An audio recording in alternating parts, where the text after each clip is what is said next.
This is the Hagmann and Hagmann Report for today. It is Friday, June 21st, the first day of summer, 2013.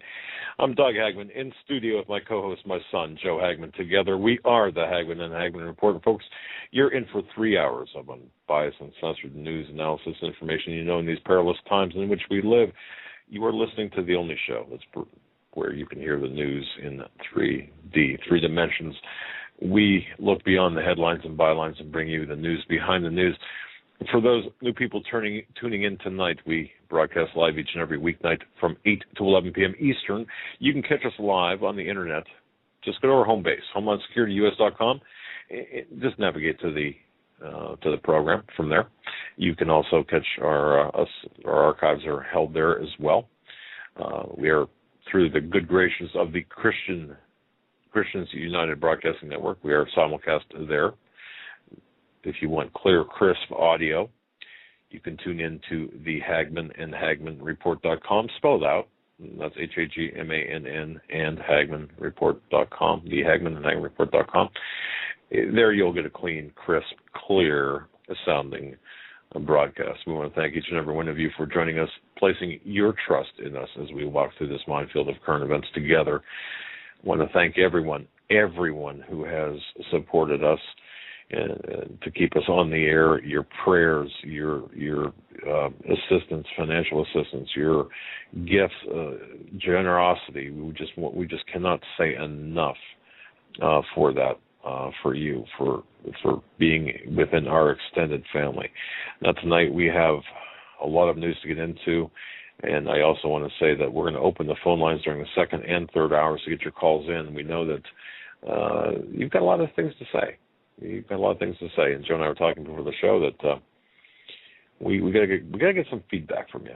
So that number is, and just if you want to line up, 661-244-9839. That's 661-244-9839. Get in queue. Just press the 1 to speak to the host.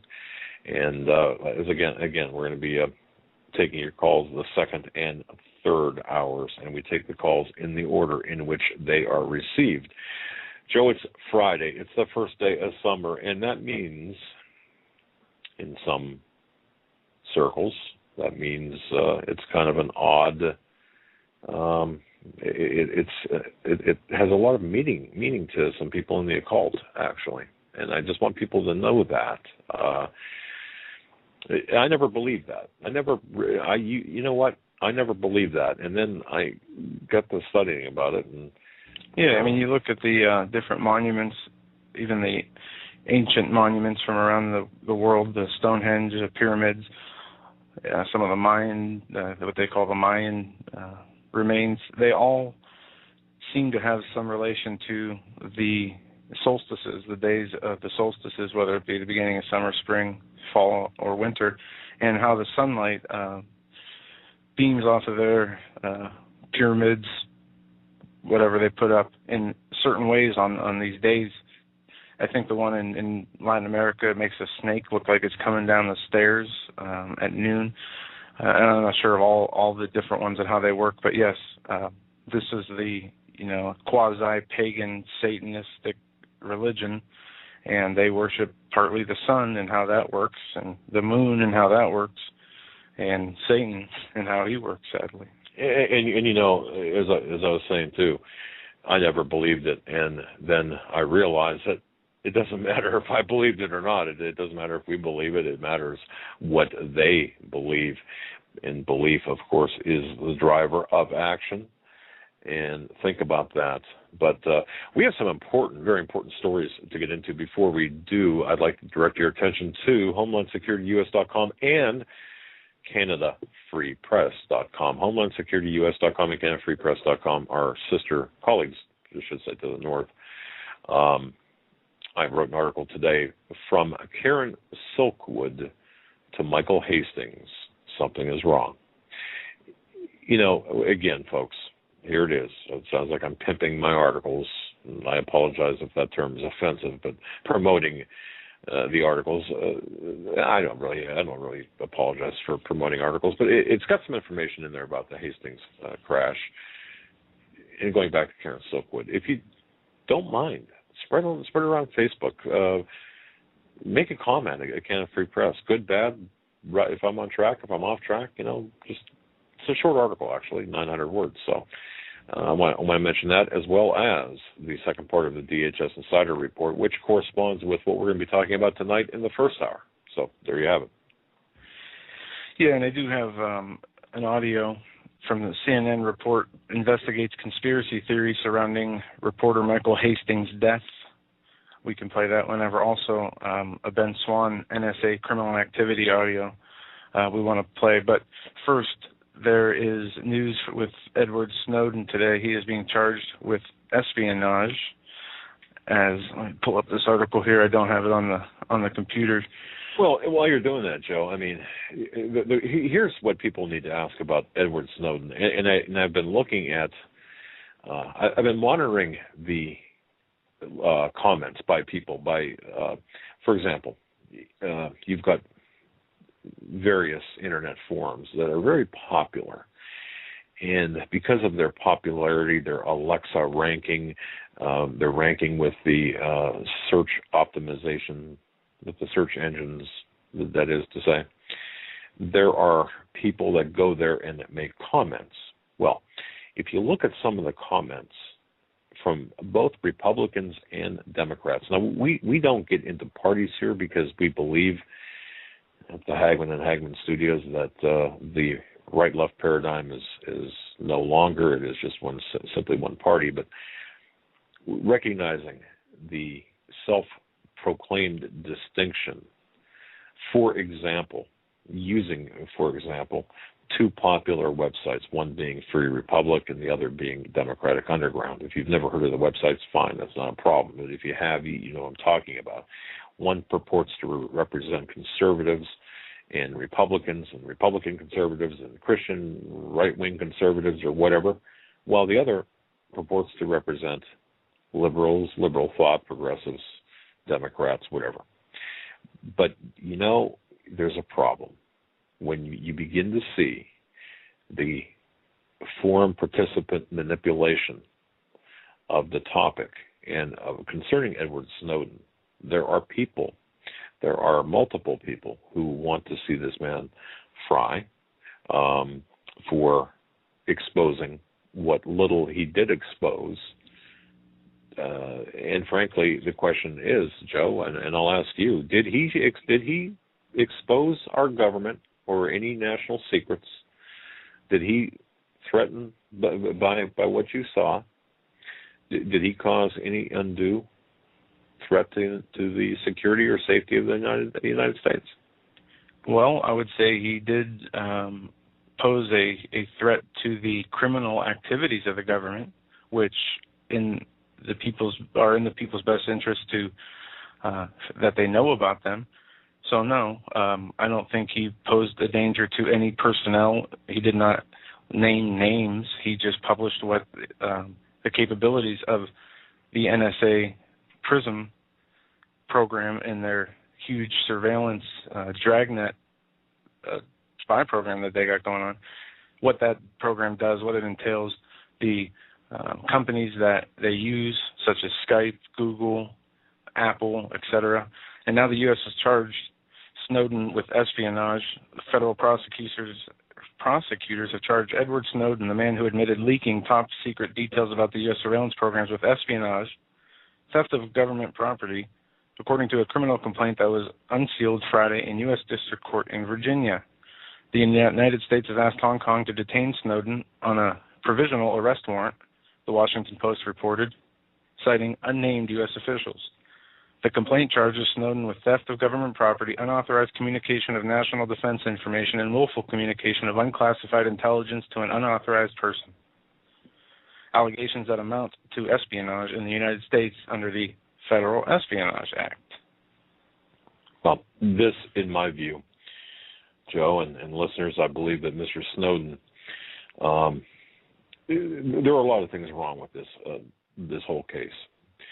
Snowden worked for, in his capacity, worked for the NSA for a short period of time, and worked for the subcontractor Booz, and I don't recall the rest of the name, but for the remainder. If he was in a position, because if you consider the length of time of his employment, and we had a caller, as a matter of fact, I think it was our guest the day before yesterday, who had indicated that you would wait quite a while for a security clearance. Didn't Yoda say that? Our guest, or he said you could, yeah. All right, you've got a situation where, you have contractors without security clearances working with access to security information that is a higher classification. I mean, the whole thing's screwed up.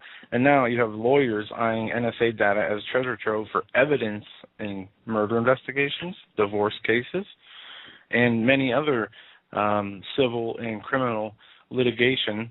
You have prosecutors and lawyers now wanting some of this information, wanting what is collected to be used in different scenarios. For in one instance, you got a divorce going on.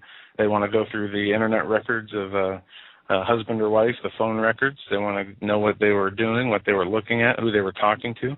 And now the question is going to become, will this information be allowed to be used in these cases, which... Well, no, I mean, the fruit of the poisonous tree doctrine would prevent that, seriously. If we had a constitution, if we still had people who respected the laws of that constitution, I could say with confidence that, yeah, you're right, the fruit of the poisonous tree, none of it gets in. But since this, as the article from NBC says, this opens up Pandora's box, that's exactly what it did. And you can't close it now. No, you cannot. But if folks, if you think that China, Russia, or even Iran did not, if you think that they learned anything from this Snowden leak, oh, come on. Right. And the only people who were educated are the American people. And we learned about a different program today. You and me did the Insider Threat Program, which leaks to media equals espionage. Well, this is, and folks, I cannot tell you how critical this is to you and to me, and what this is doing to our sources. To those people new to the program, or those people, as a reminder, of course, Marika Peshman from Canada Free Press is acting on my behalf, using the Freedom of Information Act to query both DHS and NSA regarding the NSA active wiretapping of my communications, our communications, Joe's communications, and my communications, the Hagmann and Hagmann report communication system. Okay, so now think about that. Now just keep that in the back of your mind. Okay. I just want you to understand that is exactly what is taking place now, or what has happened. The NSA, through our investigation, we found that the NSA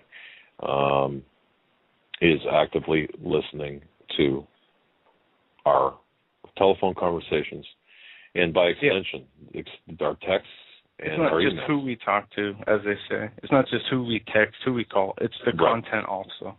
Yeah, and that's the important thing to remember, because in the second DHS article that was timed to coincide with the other bit of information about what the NSA is doing, and you've probably seen this on the internet,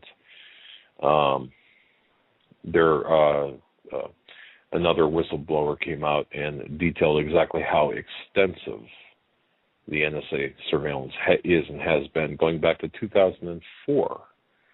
Well, okay, that's one of the reasons why I delayed, and the second part of the DHS article was delayed. But, okay, so consider what you just heard, the information I just told you. The NSA is, and also if you haven't read the second part of the DHS article, the DHS Insider article. It can be found at CanadaFreePress.com and HomelandSecurityUS.com. So you've got to read that as the backdrop for what we're about to tell you. That's your homework assignment, if you will.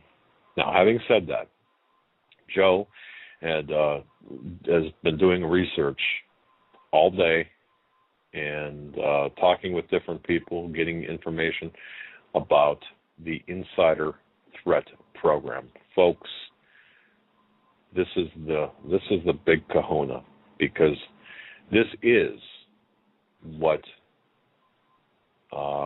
Snowden is, in fact, entangled in. Leaks to the media are equivalent to espionage against the United States.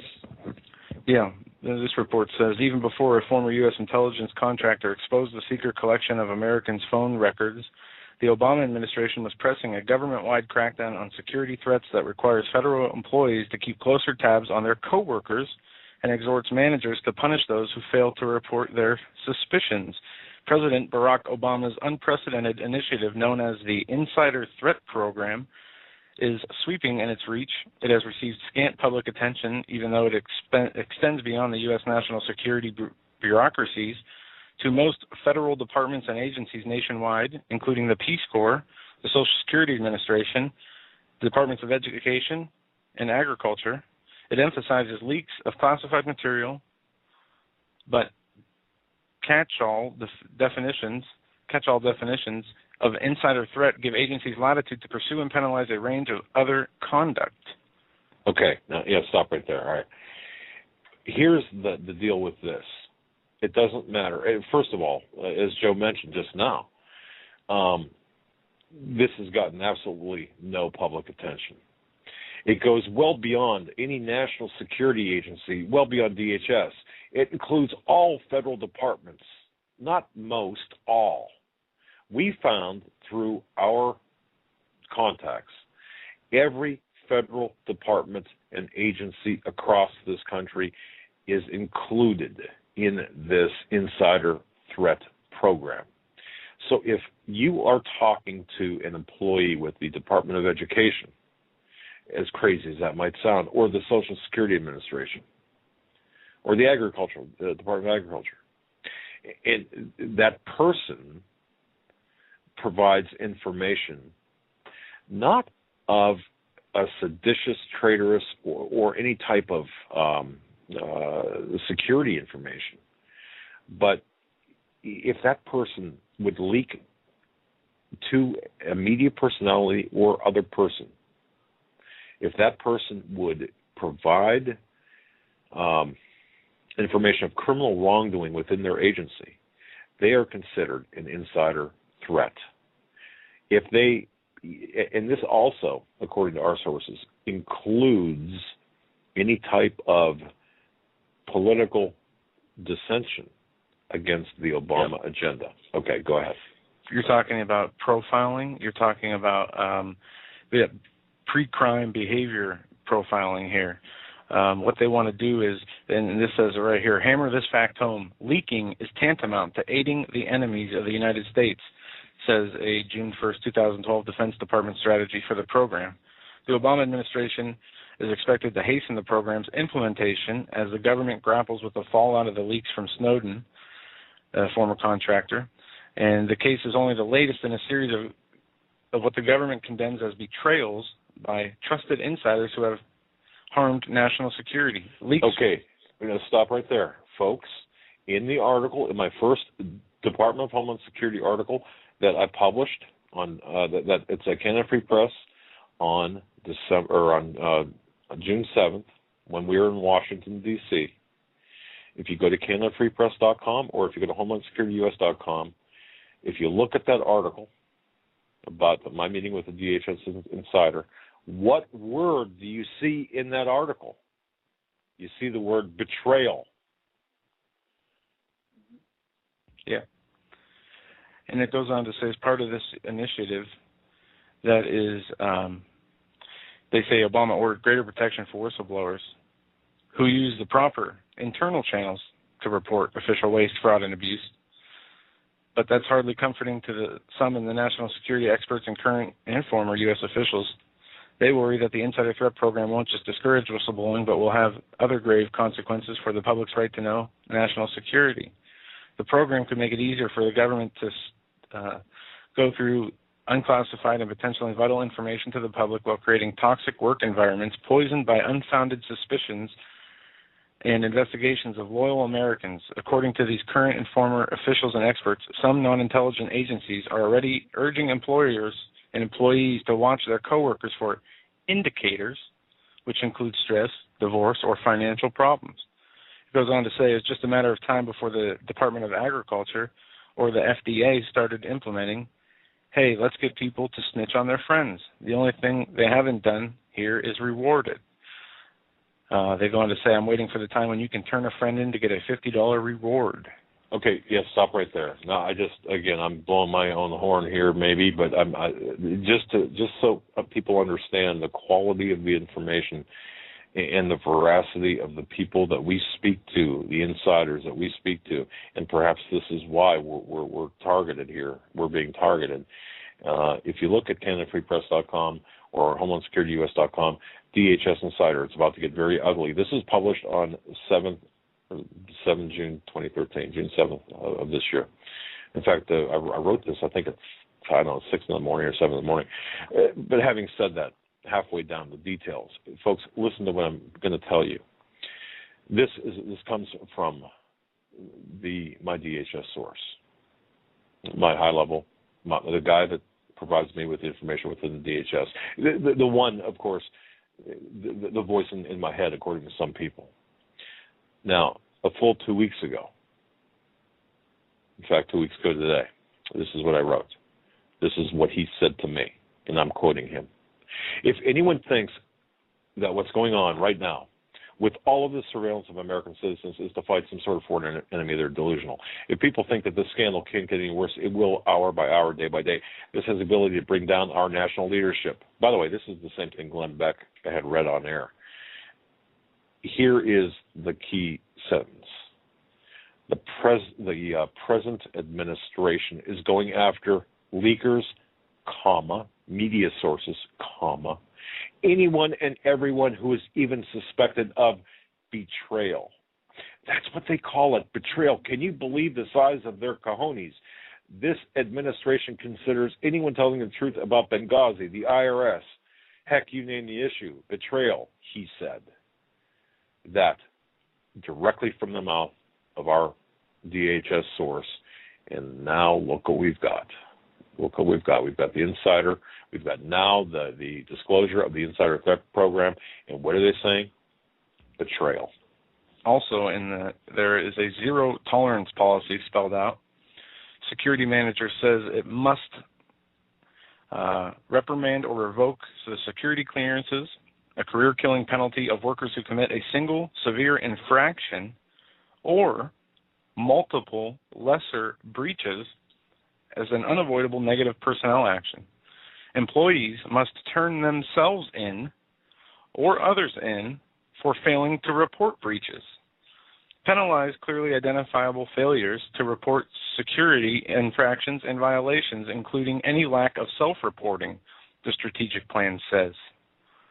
The Obama administration was already pursuing an unprecedented number of leak prosecutions, and some in Congress, one of the most prolific spillers of secrets, favored tightening restrictions on reporters' access to federal agencies, making many U.S. officials reluctant to even disclose unclassified matters to the public. Obama launched the Insider Threat Program October of 2011 after Bradley Manning downloaded hundreds of thousands of documents from a classified computer and sent them to WikiLeaks. Also, an internal review launched after Manning's leaks found wide disparities in the abilities of U.S. intelligence agencies to detect security risks and determine that all needed improved defenses. Obama's executive order formalizes broad practices that the intelligence agencies have followed for years to detect security threats and extends them to agencies that aren't involved in national security policy. I just want to say this, too. The Manning case and the Snowden case are two separate, very different elements here. What Manning did and what Snowden did are two separate things. In fact, Snowden was much more careful and much more aware of what he was doing. Now, he might have probably went about it the wrong way, as he's facing espionage charges. But that does not alter the message.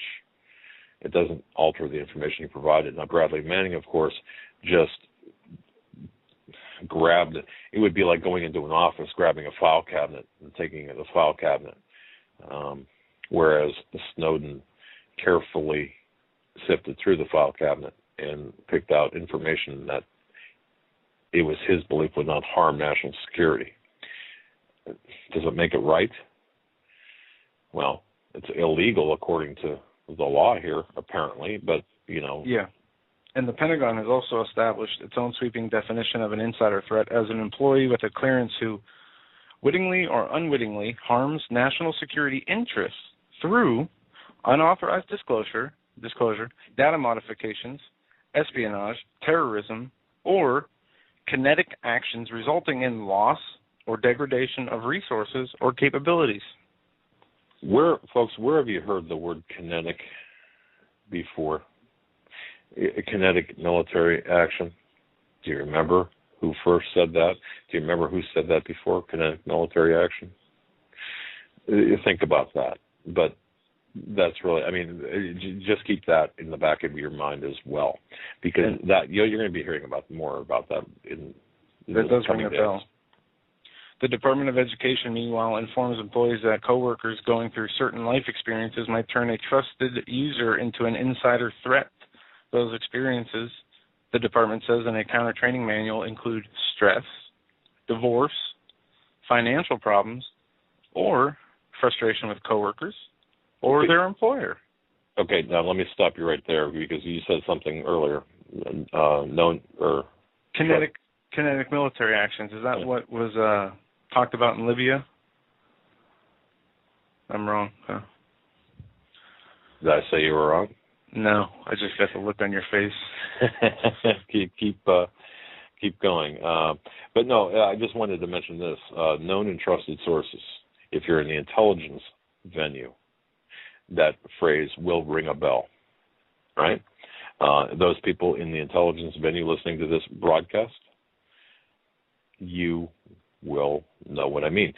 What they're saying is, if you've got someone who's been giving you information from the outside, or someone on the inside that's a known and trusted source, it's somebody that is at the top of, or at the front of the line, we'll say. The information that they give, and we only deal with, or we only provide print information from known and trusted sources. You've got to earn, just as we would have to earn that distinction, our sources have to earn that distinction. I'm not trying to be anything but clear and concise, because known and trusted is a viable, it's an important distinction in the intelligence world. So you're looking at people that are known and trusted, that have been known and trusted. You're looking at the vilification of previously known, or the potential vilification of previously known and trusted sources. So what we're saying is, or what they're saying is, what was okay 5 years ago is not okay now. If you are against the man and not the law, or if you're against the man instead of being for the law, then you are betraying the trust and presenting a potential espionage hazard. Okay, you just confused me. Yeah. Okay, did I? Mm-hmm. All right. It goes back to betrayal. You could be a known and trusted source, have earned that distinction. It'd be like a confidential informant who calls up. You know how detectives, this is the best way to explain it, I know how. Detectives have a list. If you're a cop or a detective, you've got your own set, your own Rolodex of confidential sources, whether it be by name or number, by slang, whatever. Let's say a guy that has given you tips on drug running for the last 10 years, never been wrong. Hey, go to 5th and Main at 10 o'clock and there's going to be a deal going down there. Sure enough, you go to 5th and Main, and bang, you see a drug deal go down, and this person has provided you with consistently correct information all of the time. Now, what they're saying here today in this insider threat program is that person that's giving you the information and has been giving you correct information all along. Well, now wait a second. If he starts to give not incorrect information, but information that would potentially embarrass or potentially stress or impose upon the agenda of the Obama administration, the man, not the office, then he is considered an internal threat. You follow what I'm saying? In other words, it's not the information anymore. It's about loyalty. I guess I could have said it like that in 2 words. It's about loyalty to the man, not the law. There you go. And on the this information about the Insider Threat Program, we see the New York Police Department is expanding their surveillance net to fight crime as well as terrorism. Having developed one of the most sophisticated surveillance networks in the United States, the New York Police Department is now expanding its use, giving local precinct commanders new powers to fight street crime with high-tech tools previously used only in counterterrorism operations. So the public is now the terrorist, and criminal terrorist tactics, tools are being used against them. The technology, having been inspired and engineered with a sense of urgency after 9/11, has obvious applications to continental crime fighting. That from Paul Brown of the New York Police Department's chief spokesman. This is in the process of being expanded citywide for what, after all, is our primary mission, which is to fight crime. Goes on to say that New York is one of a handful of big cities in the U.S. that have developed extensive surveillance networks in recent years to fight terrorism through funding of the Department of Homeland Security. There are no legal restrictions against using the surveillance network for traditional crime fighting, though much of the network has been built with Homeland Security grants. But the scope and sophistication of the system worries people like Christopher Dunn, an associate legal director of New York Civil Liberties Union. He says there are no outside monitoring of the use of the system at all, no protections, none, zero. He filed a lawsuit Tuesday accusing the police of violating religious freedoms and constitutional guarantees of equality in its monitoring of Muslim communities. And this comes after the NSA release of information from Snowden. But the surveillance dashboard, last summer the department introduced what it calls Domain Awareness System, or DAS, developed in partnership with Microsoft and funded by a combination of city funding and U.S. Homeland Security grants. To date, the system has cost $230 million in New York City alone. License plate readers,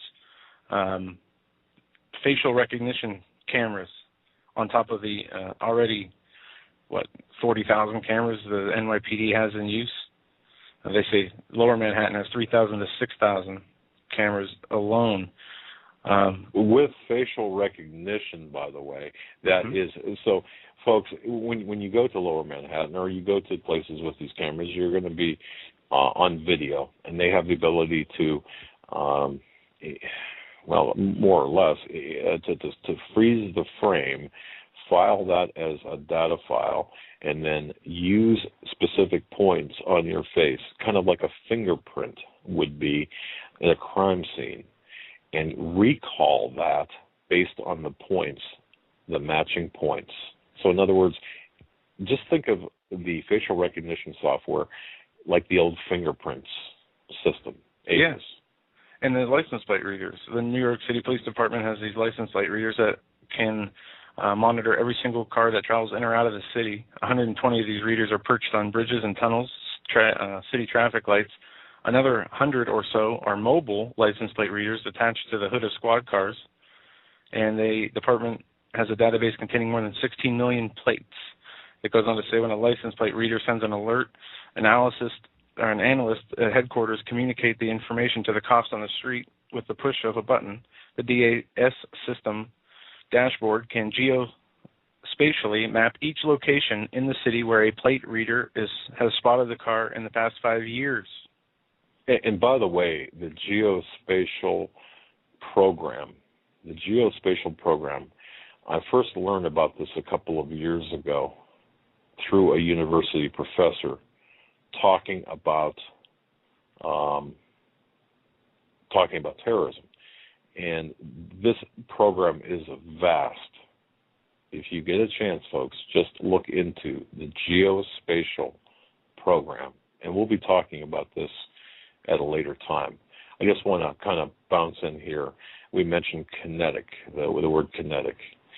You know, it's an adjective, of course, remember from school, to describe motion, but you first heard about this, folks, back in 2002 under the Bush administration.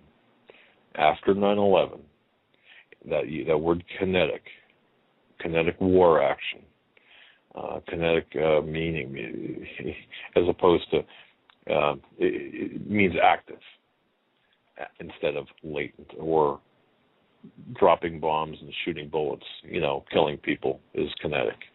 That's what is meant in this 21st century military jargon that we're talking about. I just wanted to bring that up. So you first heard about it in 2002 relative to the military and to the Department of Homeland Security. Okay, if we can, I would like to play this Ben Swann clip, the NSA's criminal activity.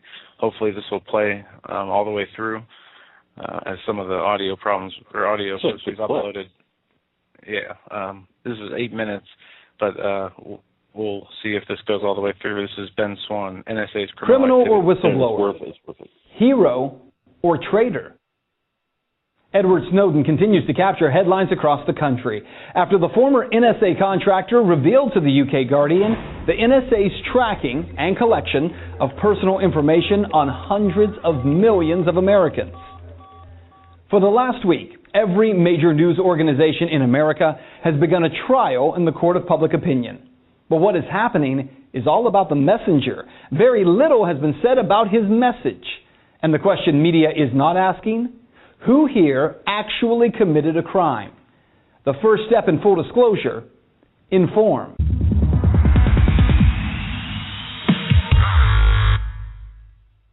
Edward Snowden shocked the world when he sat down exclusively with the UK Guardian's Glenn Greenwald. The NSA has an internal government computer system called PRISM. That's what he reported. How it works? Under secret court orders, the NSA has been collecting two things: foreign online communications, including email, chat, and VoIP communications. The second, gathering metadata relating to millions of phone calls, which could reveal the location of callers, but not the content of the calls. That's the most technical explanation of PRISM. In short, since 2007, phone and tech companies, including reportedly Google, YouTube, Microsoft, Skype, Facebook, Apple, AOL, and others, have been required to provide backdoor access to the NSA, though the exact details of those companies' agreements and all the ways they share data have not been revealed. And that the NSA has been tracing calls from every Verizon and Sprint customer, gathering that metadata. Now, among the latest claims, in 2008, Yahoo actually fought the order to hand over information as being unconstitutional until a court ordered them to comply. Also, in 2008, Congress gave the Department of Justice the authority to make reluctant companies comply. So that is what the NSA has been doing. The man who brought it to light, Edward Snowden, a name you know by now. Snowden was working as an NSA contractor for Booz Allen Hamilton as an intelligence analyst. He told The Guardian that he couldn't live with what the NSA was doing. Well, I, sitting at my desk, certainly had the authorities to wiretap anyone, from you or your accountant to a federal judge to even the president if I had a personal email. Now, it's important to understand who Snowden is, because the first question is Snowden credible as a whistleblower? Well, clearly he is, but is he also a criminal? Speaker of the House John Boehner, Senators John McCain and Dianne Feinstein, former Vice President Dick Cheney have all come out calling Snowden a traitor who should be tried for treason. Former UN Ambassador John Bolton says that Snowden committed an act of war against the United States by revealing this information. FBI Director Robert Mueller says the Bureau is doing everything it can to track down Snowden, who appears to be off the grid in Hong Kong. Now, the push against Snowden isn't coming only from lawmakers and elected officials. The Associated Press has told all of its member agencies to refer to Snowden only as a leaker, not a whistleblower. Full disclosure here, According to the Whistleblower Protection Act of 1989, the WPA protects government employees from retaliatory action for voluntarily disclosing information about either dishonest or illegal activities occurring in a government agency. Which means the real question surrounding Snowden actually surrounds the NSA. Snowden is only a whistleblower if he revealed something illegal. While it's certainly unethical, is the PRISM program by the NSA illegal? Well, Congress, the NSA, and the White House all say no. Simply put, the PRISM program, they claim, is legal and is authorized by the FISA Act, which was reauthorized in 2007. It authorizes bulk collection of telephone records, and by the Patriot Act, Section 215. There are two lawsuits, though, one by the ACLU and the other by Larry Klayman, the former chairman of Judicial Watch. They say the whole program is illegal, that the program violates both the Constitution of the United States and federal law, specifically breach of privacy, freedom of speech, freedom of association, and due process rights. So who's right? Well, consider this. The Patriot Act is without question a law that in many ways overreaches constitutionally protected rights of U.S. citizens. But even within that overreach, Section 215 requires the government to provide facts to show that the information that they are gathering relates to a foreign intelligence or terrorism investigation. Is it possible that the NSA was doing that through PRISM? That among the millions and millions of Verizon customers, there are cases where the NSA was investigating connections to terrorism? Yeah, it is possible. But what's not possible is that every single Verizon customer, even more so, that every wireless customer in America has made calls relating to a foreign intelligence or terrorism investigation. In short, what the media has not told you and what most lawmakers won't admit to is that even by the overreaching standards of the Patriot Act, what the NSA has been doing and is still doing is clearly illegal. So what you need to know, well, that is actually the fundamental question of our time. Here it is. Forget email and phone records and fear of terrorism. The real question, do you possess any actual rights? If the Constitution guarantees your protection from unlawful search and seizure, guarantees freedom of speech, freedom of association, due process when charged with a crime, and yet all of those rights can be suspended, not because you are a terrorist per se, but because the government wants to know if you might be a terrorist or might be connected to a terrorist, then you never actually had those rights in the first place. So when you hear someone say, hey, if you're not doing anything wrong, you have nothing to worry about, what they're actually saying is, if I'm not doing anything wrong, I don't need to have rights. Benjamin Franklin saw it very differently, saying those who would trade essential liberty for temporary safety deserve neither and lose both. And that is full disclosure.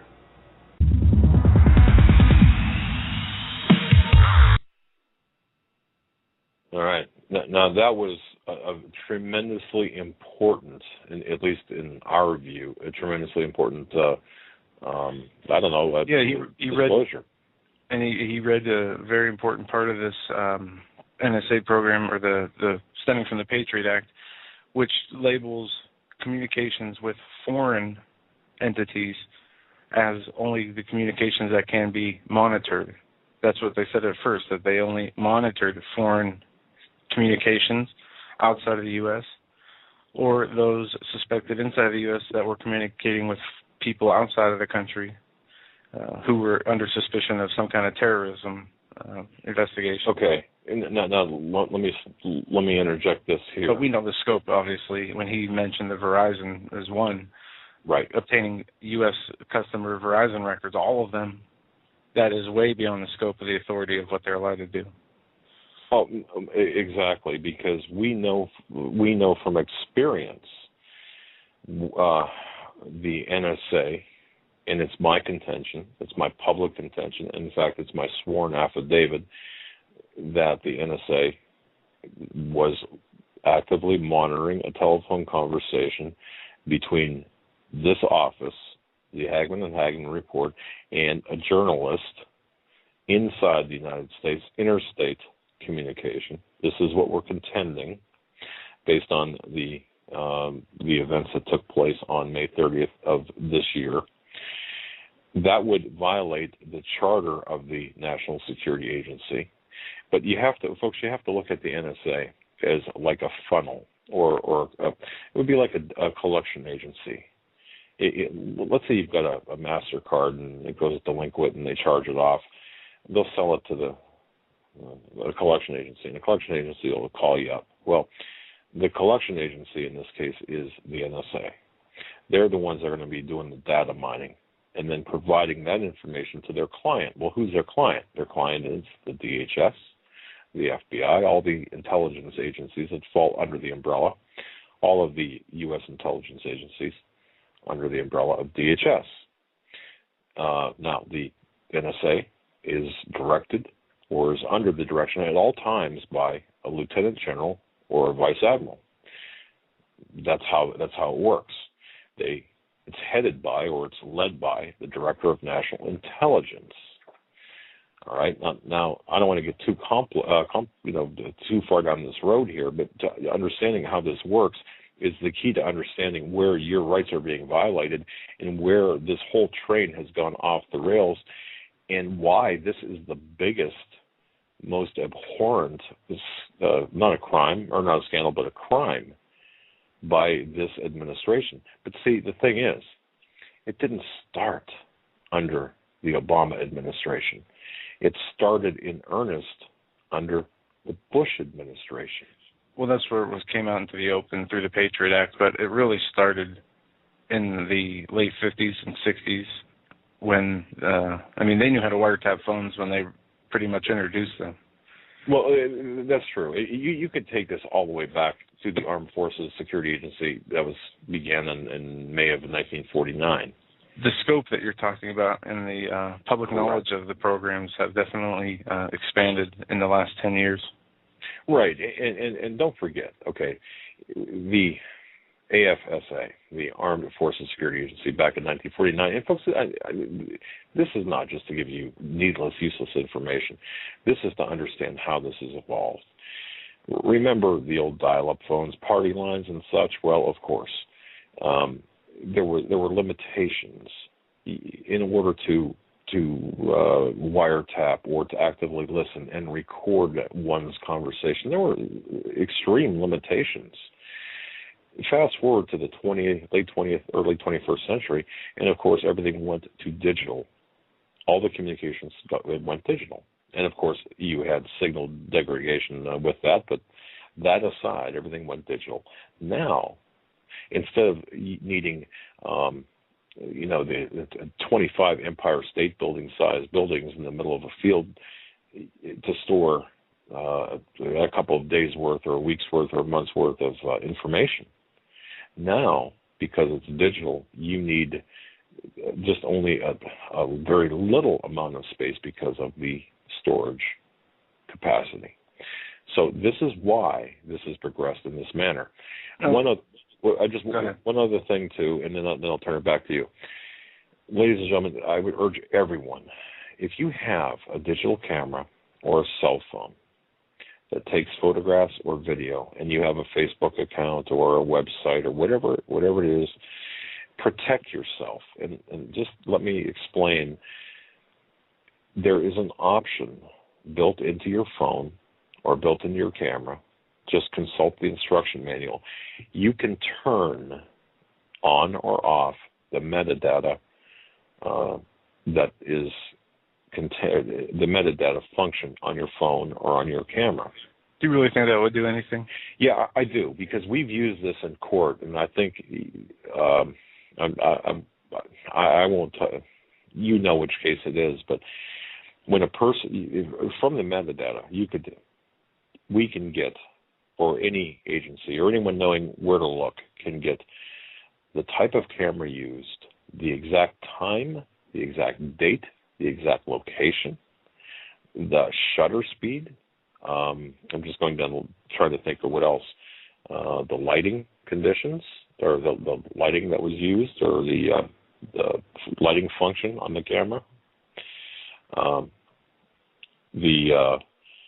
And even the registration number of the phone and or the camera to identify its owner. We've used this in court before based on uploads to Facebook and then we look at the picture, and then we can see that this person was in Manhattan on January 1st of 2011, when this person was saying under oath that he or she was in Youngstown, Ohio, for example, on that day.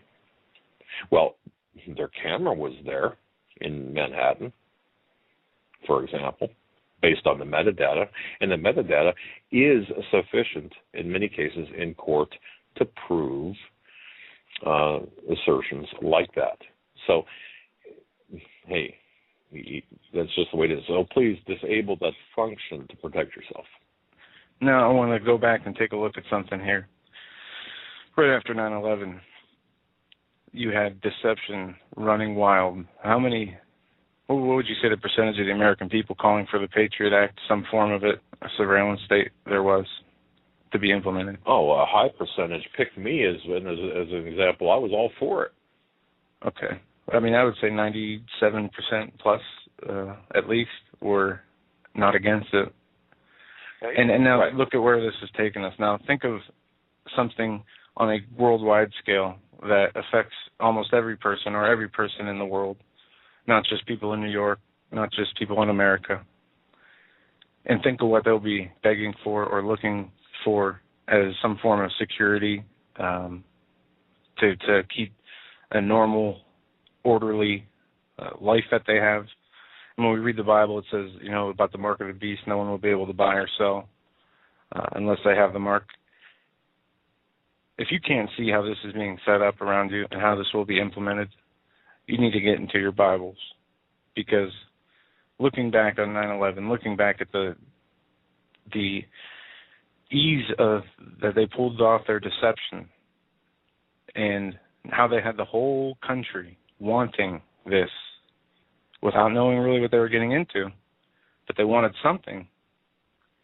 And they were happy that, it was brought about, the Patriot Act, because, our government wouldn't spy on us. This is for the bad guys.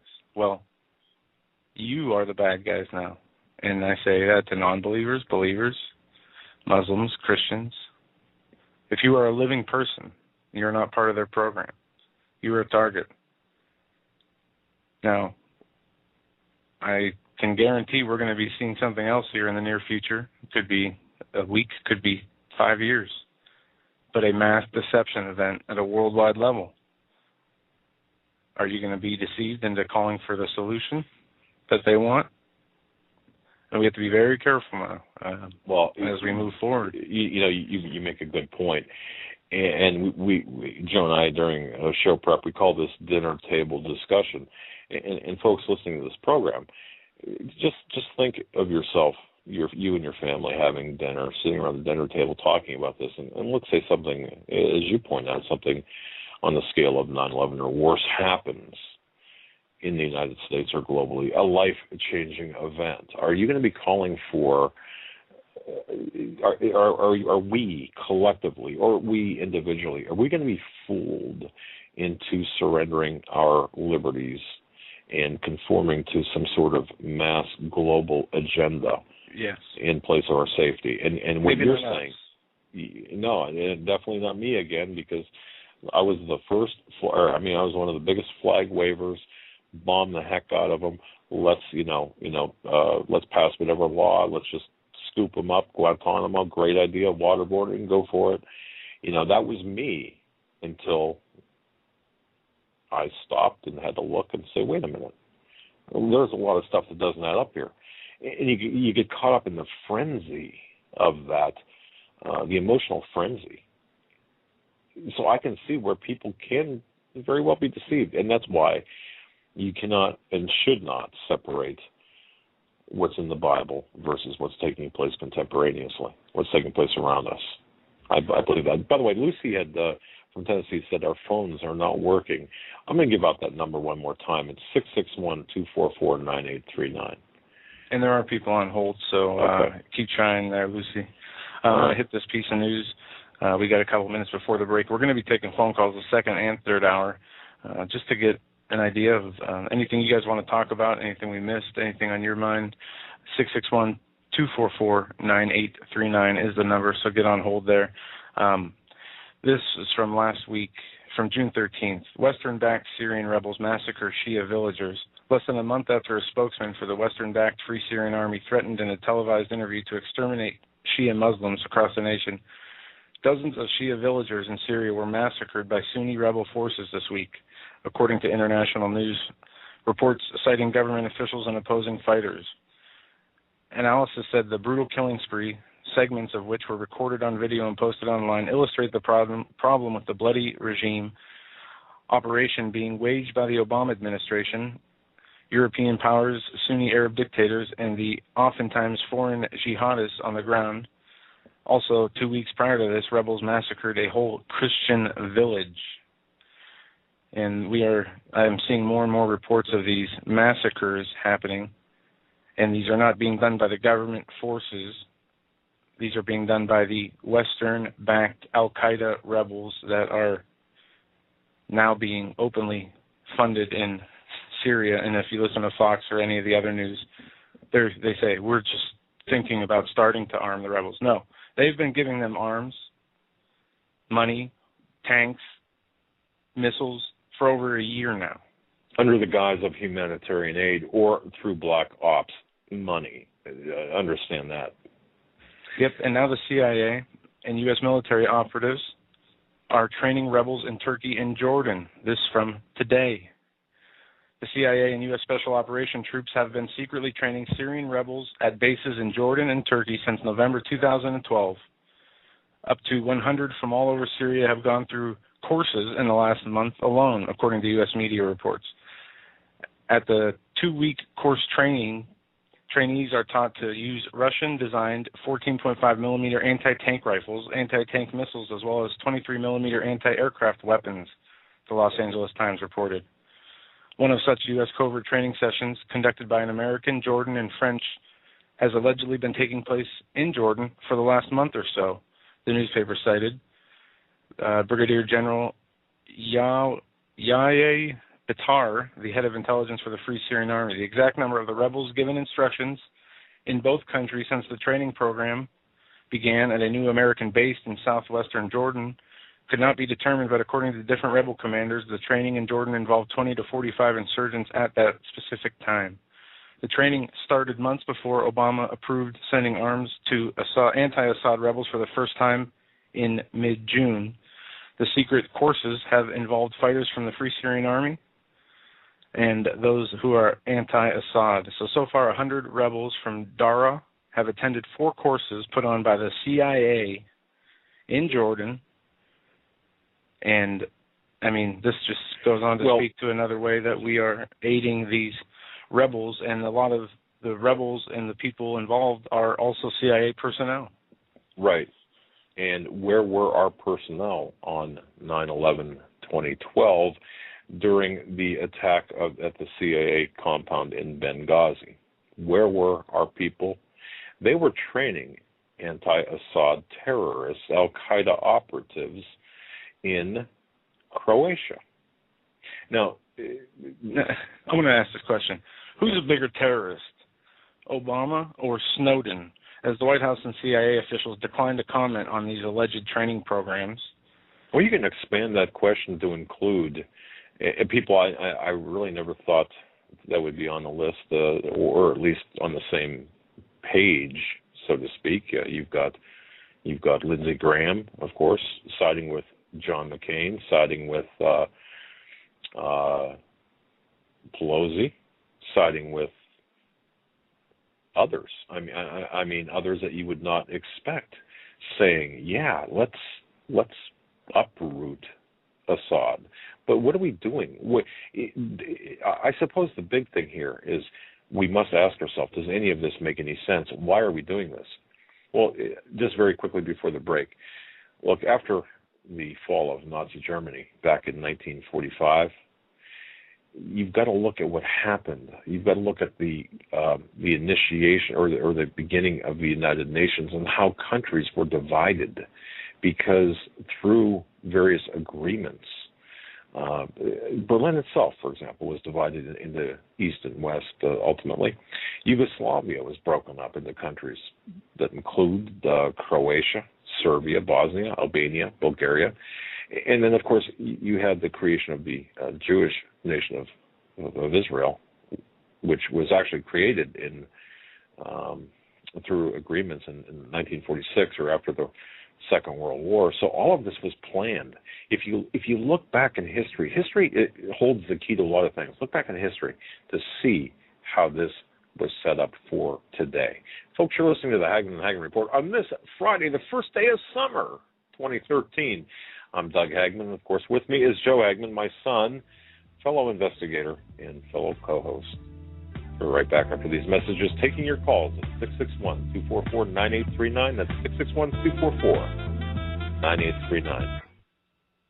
And welcome back, ladies and gentlemen, to hour number 2 of the Hagmann and Hagmann Report this Friday, first day of summer, June 21st, 2013. We're going to be taking your calls for the rest of the show as we go through more news. I wanted to say American Survival Wholesale and their non-GMO food, also the freeze-dry guy, as we played the commercial there before we came back, has non-GMO food also. And it is important today from the RT, this news report, 80% of U.S. packaged foods may contain dangerous chemicals. Roughly 80% of all the packaged food sold within the U.S. contains chemicals outlawed in other parts of the world. This, according to Britain's Daily Mail reports. 6 common food additives found in an estimated 8 out of 10 products sold in American stores are banned outside of the U.S. This, the Mail claims, putting millions of Americans at risk of consuming chemicals considered too dangerous for humans in other countries. You know what really gets me, Joe? I got to say this. It really gets me. And folks, maybe this is a fault of mine. I don't know, but people, as soon as people hear Russia Today, the source is being from RT. Well, I got to tell you, a lot of people, our listeners really know this. The only place you can find out in what's going on in America is by watching foreign news, whether it be Russia Today, Al Jazeera. There's a whole list of international news agencies that cover the American news much better than America does, and that's on purpose.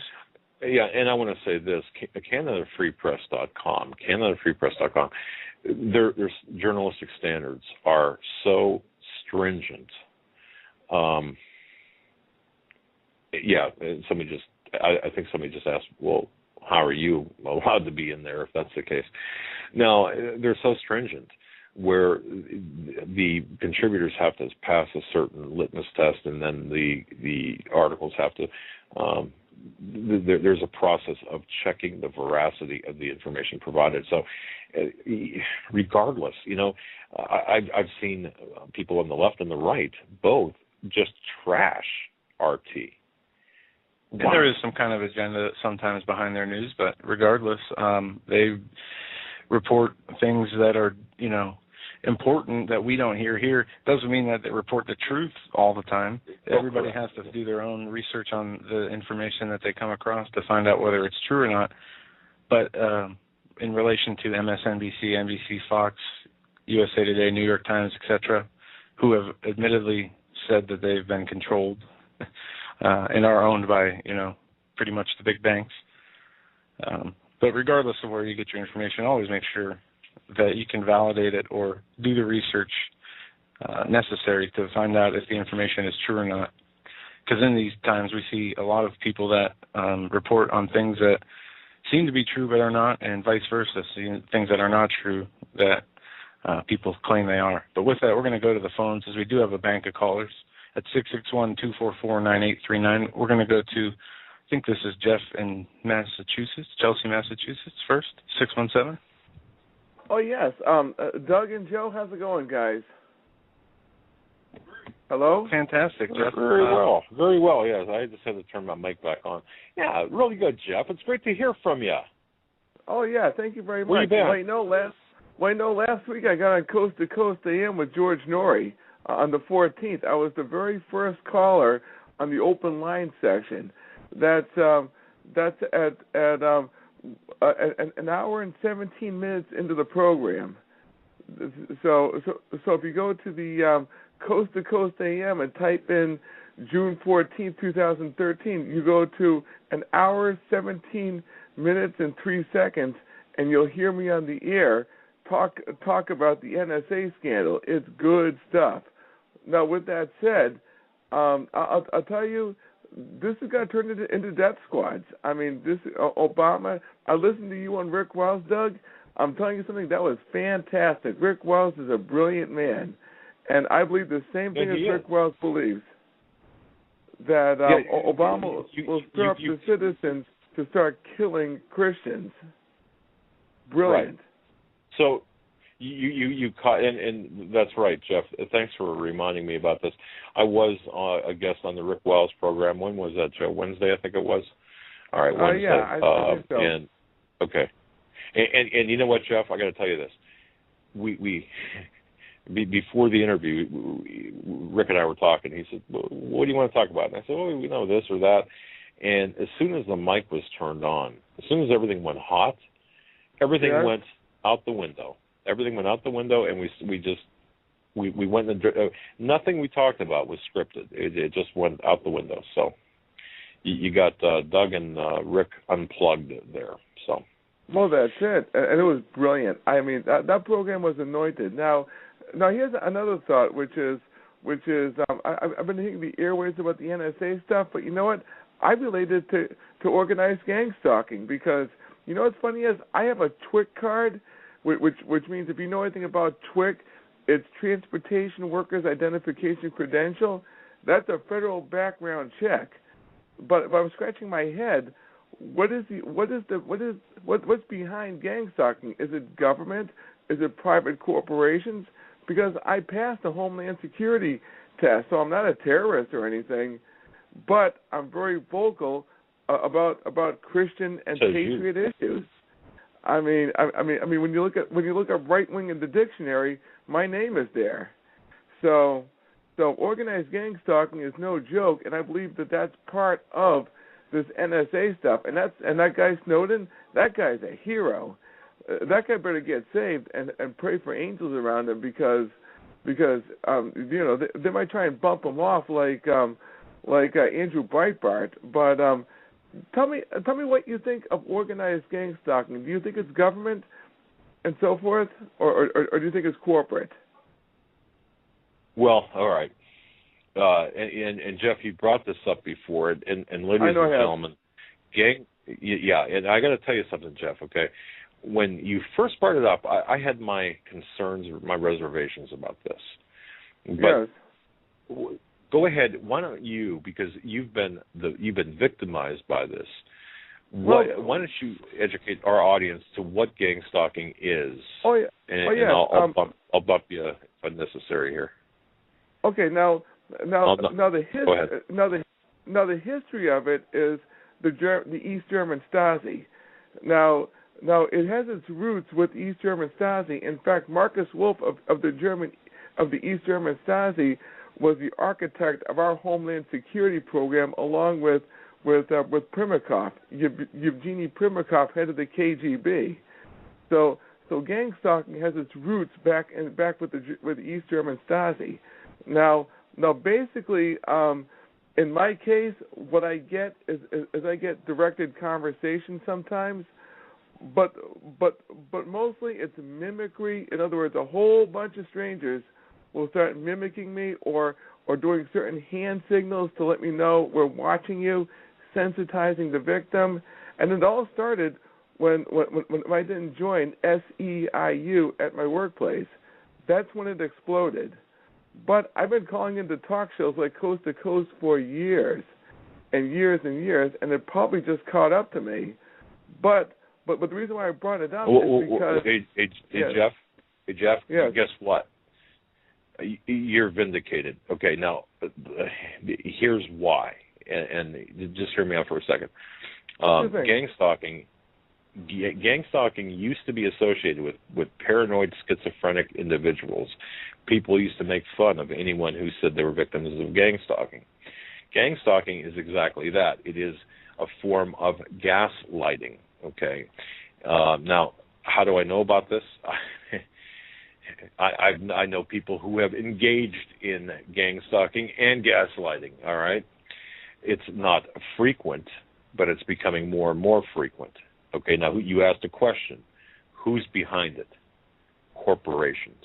Generally speaking, by degrees of separation from the government, groups are used by corporations to stalk their enemies or potential enemies, and most of the participants are actually either are or have links to convicted criminals and are associated with criminals themselves. And you know who they target? They target whistleblowers and activists. So, Jeff, yes, you've been right. You've been correct. So go ahead. Oh yes, and I've been an activist for years. God has had me go against Gay Pride Day for many years, and preach the gospel. God, and because of my evangelistic activities, that put me on the radar screen from the homosexual community, from certain unions like SEIU, but that's just more of an opinion. I mean, you really can't trace it, but because of my activities on the radio for many decades, you know, I was a member of the John Birch Society. I mean, but again, yeah, I really don't have any concrete proof, to be honest with you. I mean, the overt stuff happened when I didn't join SEIU. I mean, you know, but there's the covert stuff that you don't even know about. You're exactly right. You're exactly right. I've got to tell you that if an SEIU is one of the perhaps one of the allegedly one of the worst in terms of attempting to drive people crazy through activities such as gang stalking. Yes, and also too, I'm still there. So basically, with SEIU, the site I worked at, which I won't say over the radio, but the site I worked at, SEIU tried to take it over, and did, and when they did, that's when the overt stuff started. So I can trace the onset to around that time, because I was very active in my company to tell the people, don't vote for this thing. I mean, there's a pro-homosexual, pro-communist, anti-Christian organization. Don't vote it in. I signed a petition saying the same thing. And when this thing came in there, all the people who organized the petition were gone. They left. So I was the only guy that stuck around. But at the same time, I wrote a letter to them saying I didn't want any part of it. I would pay the dues to stay on the site, but that's it. Are you still there, Doug? Oh yeah, hello? Yeah. Listening, yeah. Jeff. Yeah. Oh yes. Yep. No. Listening to you, my friend. I thank you for giving me this airtime, because this is the Stasi in this country. Because I have had minorities and homosexuals and lesbians, the same type of people that the Lord had me protest over the years. Those are the same type of people that are doing this type of stuff. I'm not worried, because I'm a believer. I'm going to heaven. But what's amazing is people are such cowards that I haven't seen any defectors yet. Doug, before I go, have you seen any defectors come from the gang stalking side and spill the beans on why they've been doing this? Because I haven't seen anybody do it yet. And these are people. No, and I'll tell you why. Why? No, Jeff, and I'll tell you why. Because in a situation like that, the groups that conduct those types of harassing activities, once they threaten to leave, or otherwise become disassociated with that activity and group, they themselves become the targets. Good That's point. Why. Doug, you have a good point, but the people doing this to me are not criminals. You know, officially, these are corporate people in suits and ties who work at the company I work at and work in the Boston area. I mean, so by definition, these are not criminal types. These are white collar type of people. And you know, perhaps the worst kind of criminal. You know, Doug, you got a very good point there. But Doug, I think No, Doug. Do you think when people like me and you start getting killed off, do you think there'll be a change of heart where all these gang stalkers will start, like the Russian defectors, start spilling the beans and letting people know because they have to do it sooner or later?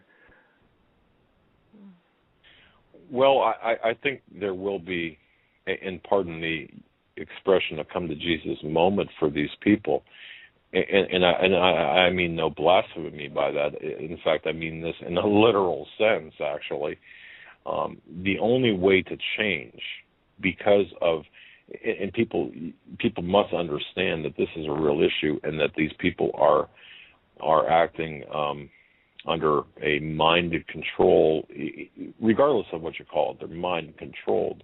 The only way to get detached from this is to actually have this moment where they recognize, number one, what they're involved in and what they're doing, and number two, actually submit themselves to a higher spiritual power, and that is, of course, our Lord. Doug, so that's it. Doug, you're 100% right. And let me add, in my case, people who I don't even know all of a sudden get wind of who I am, then they start perping me.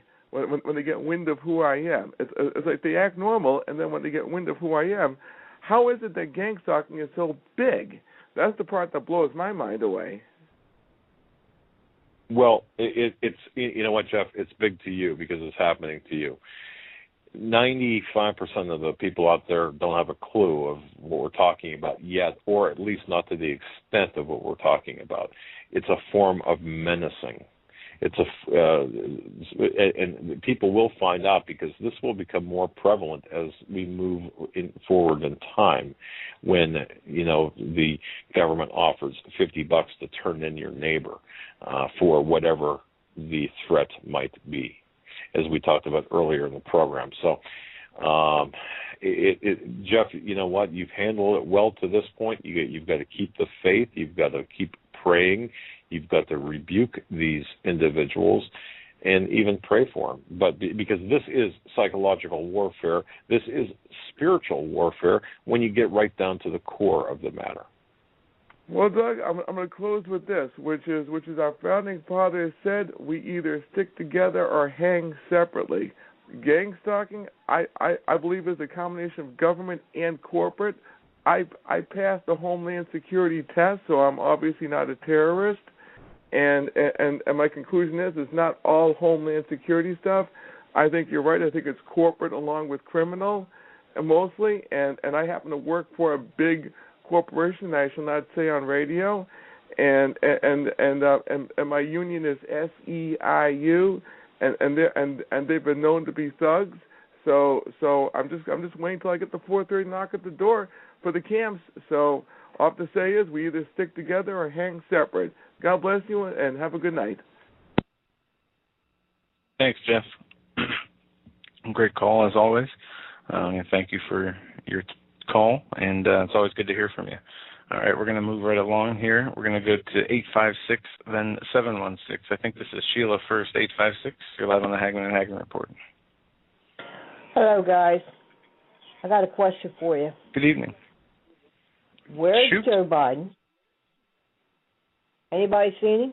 Well, he was here earlier, I think giving us our marching orders, but he left. He didn't tell us where he was going. I think he was down at the local Hooters. I saw him in the little kids section at Toys R Us, playing with the toys, putting together puzzles. I'm not sure if he'll be leaving anytime soon. Yeah, you know what, Shirley, you raised a good question. Where is he? I don't know. Down in the last month. He got him locked somewhere.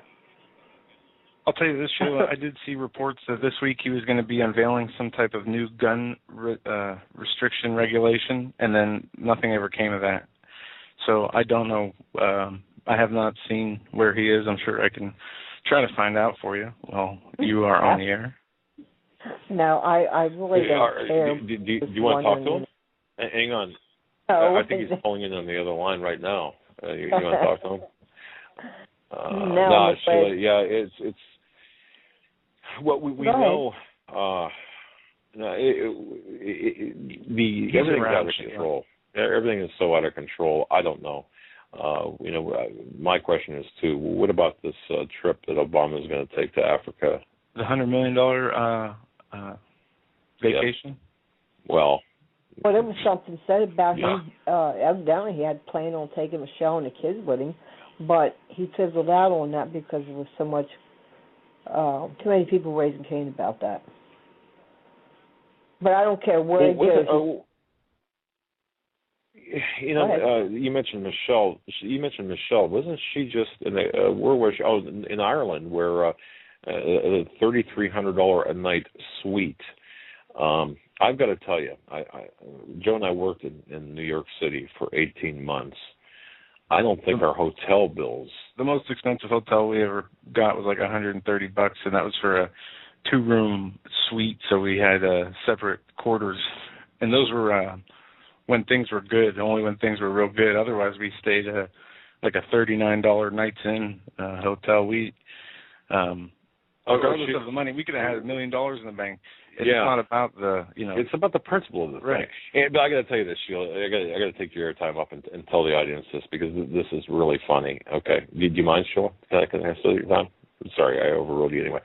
I remember we were working in New York City, and we were working in an area where it was less expensive to stay in New Jersey, so we stayed in. I think it was Parsippany. I'm not sure where, but it was South Hasbrook Heights. Okay. Well, we got this Nights Inn, where you can drive your car up and 5 feet from the trunk of your car is your bed. Okay, so anyway, we checked in about 7 o'clock at night, and it was early. It was about 6 o'clock at night because it was kind of getting towards winter and it was getting dark, and we knew we selected the wrong area and the wrong hotel because everything was bulletproof. The glass at the inside was bulletproof. Where the people are, the doors were locked. You try to get into the lobby, that little lobby, and of course the doors are locked. They had to buzz you in and stuff. And I probably should have taken the hint when the guy asked if this was going to be by the hour or by the day. But at any rate, it was like an hour later. Tom Danheiser from Coast to Coast called me up and said, "Hey, can you do about 15, 20 minutes tonight with George?" I said, "Sure, no problem. However, it's going to have to be from a cell phone." Is that a problem? So we checked the connection, no problem at all. So I had to get into my vehicle in the parking lot of this Nights Inn, I think it was, and use the cell phone for the interview. Now, during the interview, every 2 or 3 minutes, there were prostitutes that would stop and knock on the window. So, here I am trying to do a national radio show, waving off prostitutes, and it was crazy. It was crazy. I don't even know how we got off on that, but that was our $40 a night special, I think, out of wherever we were in New Jersey that night. But nothing like Michelle Obama has. Okay. Sorry about that, Sheila. What's on tell your wife besides Joe Biden? No. Well, no. But well, I mean, maybe I did. I don't know. But it was. It's certainly. Shall we say there was nothing on the menu that I certainly would want. Well, no. I mean, you know what? It's it's unfortunate the immorality that's out there, and it's you have to pray for those people. Exactly. Yeah. So aside from Joe Biden, all this. I was thinking yesterday, watching these politicians with all this mess with the NSA and the IRS and whatnot. I just got a feeling that this has all been on purpose. And I listened to these politicians yesterday. I'm thinking, don't these people know what's going on out here? How the EPA is going after the farmers and the Amish and threatening people and destroying people's businesses and whatnot. They don't have a clue about that, They're just starting to ask questions. You mean to tell me they don't already know? You know what I mean? Well, it's true. Joe, I mean, how the hell can you have? I think. Of course, we're not seeing it right here in this area, but all the militarized police. I know I've heard some of them that make comments about Homeland Security and all these bullets they've got and whatnot. You know, and I listen to them and I think, don't you people got a clue what these people are doing? Unless they're all a part of the program and they're just playing pretend here, you know. What I see is all these quote-unquote scandals, and I see nobody getting into any real trouble. Nope. I think this is more of just distractions against what we need to really be focusing on and what people should be focusing on. Part of it is to get people angry and upset to come against the government with a hostile attitude. Some of it is to distract people from their real missions. Some of it's to put fear out into people. And it's doing what it's supposed to do. People are falling for it one way or another. And all the meanwhile, they're laughing all the way to the bank with their special laws, executive orders, and, you know, control over the money system. Well, they don't have anybody in the streets here, do they? I ain't seen or heard nothing about any type of riots going on because of all this mess. Look at what's going on in Brazil over raising 10 cents on the bus ticket. Hundreds of thousands. Sheila, it's coming. You know what? It's coming to America. You don't see it now because now. Pardon? I said, you really think so? Because the American people don't have that mindset. I mean, we got our thugs, you know what I mean? But the people themselves, we don't have that mindset in this country. We're a country of law. You know what I mean? Because I think if we was going to sit, we'd sit for now. Well, most of us are lawless. Most of us are of moral character, you know, lawful people. But there's, I mean, look, somebody wins a hockey game or a basketball game and they riot. But what do you think is going to happen when EBT cards all of a sudden stop working, or the cost of food suddenly skyrockets? It's coming. Yeah, that part of it, yeah. You know, in the meantime, have you seen what's happened over in India with all the flooding? I think it's over 100,000 people dead. And this is just happening. Yeah, we talked about that last night, Sheila. I got to tell you, it's Earth changes are to me indicative of signs of the times, signs of the season. Exactly. Felt bad for those poor people over there. Well. All right, Sheila. Well, God bless you. Thank you so much. Yeah, we appreciate your call. We appreciate your call.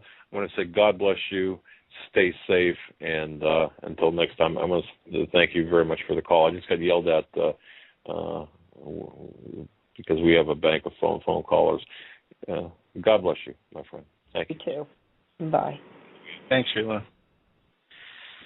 All right, we're going to move along. Area code 716. You're up next. You're live on the Hagmann and Hagmann Report.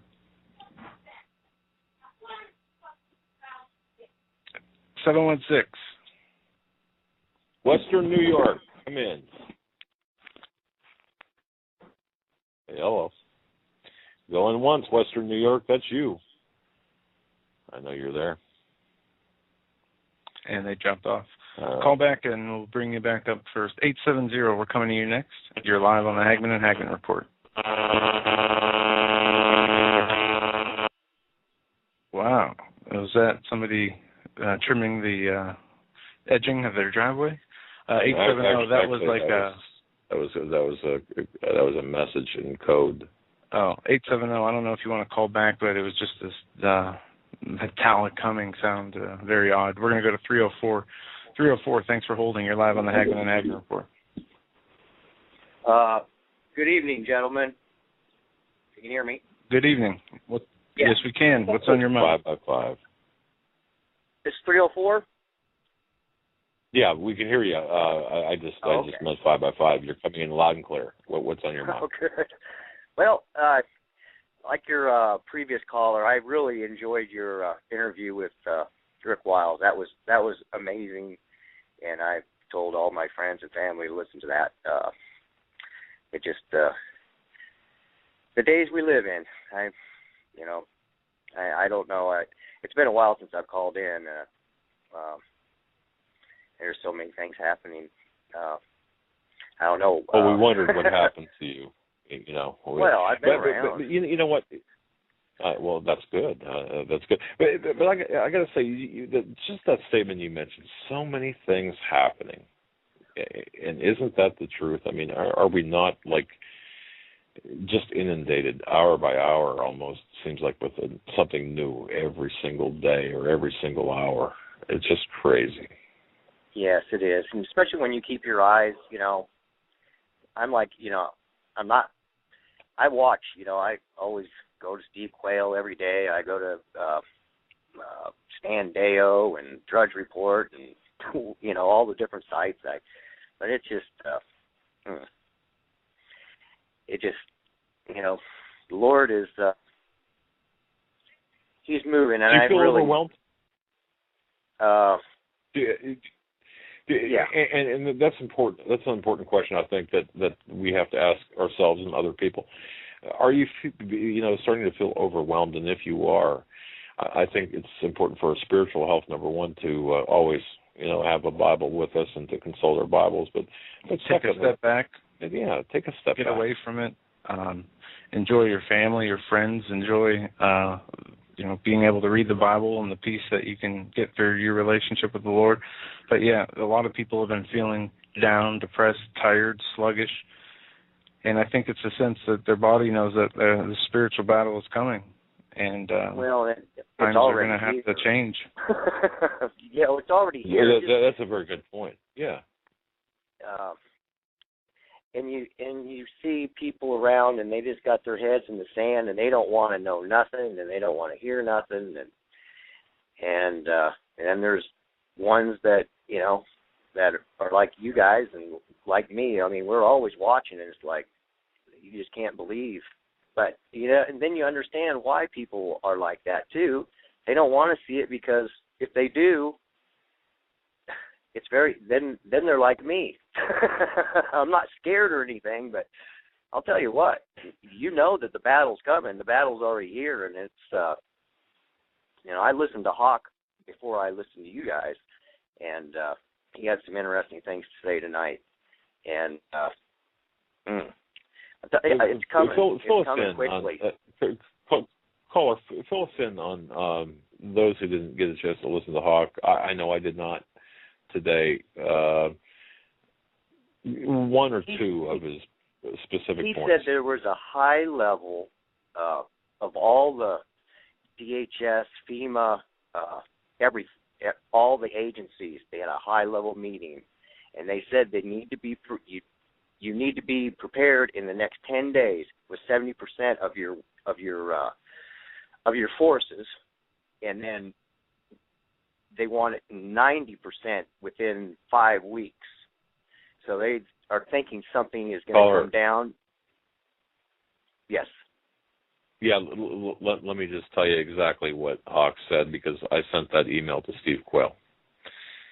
And this is compliments of one of our sources. Okay. Here's the deal.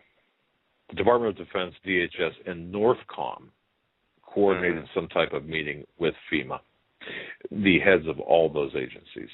FEMA is calling in all operational personnel and activating them. And all agencies must be getting ready for something to happen here. Expect something maybe domestic to happen in the next week or 2 weeks roughly. Now, when I say that, will that happen? I don't know.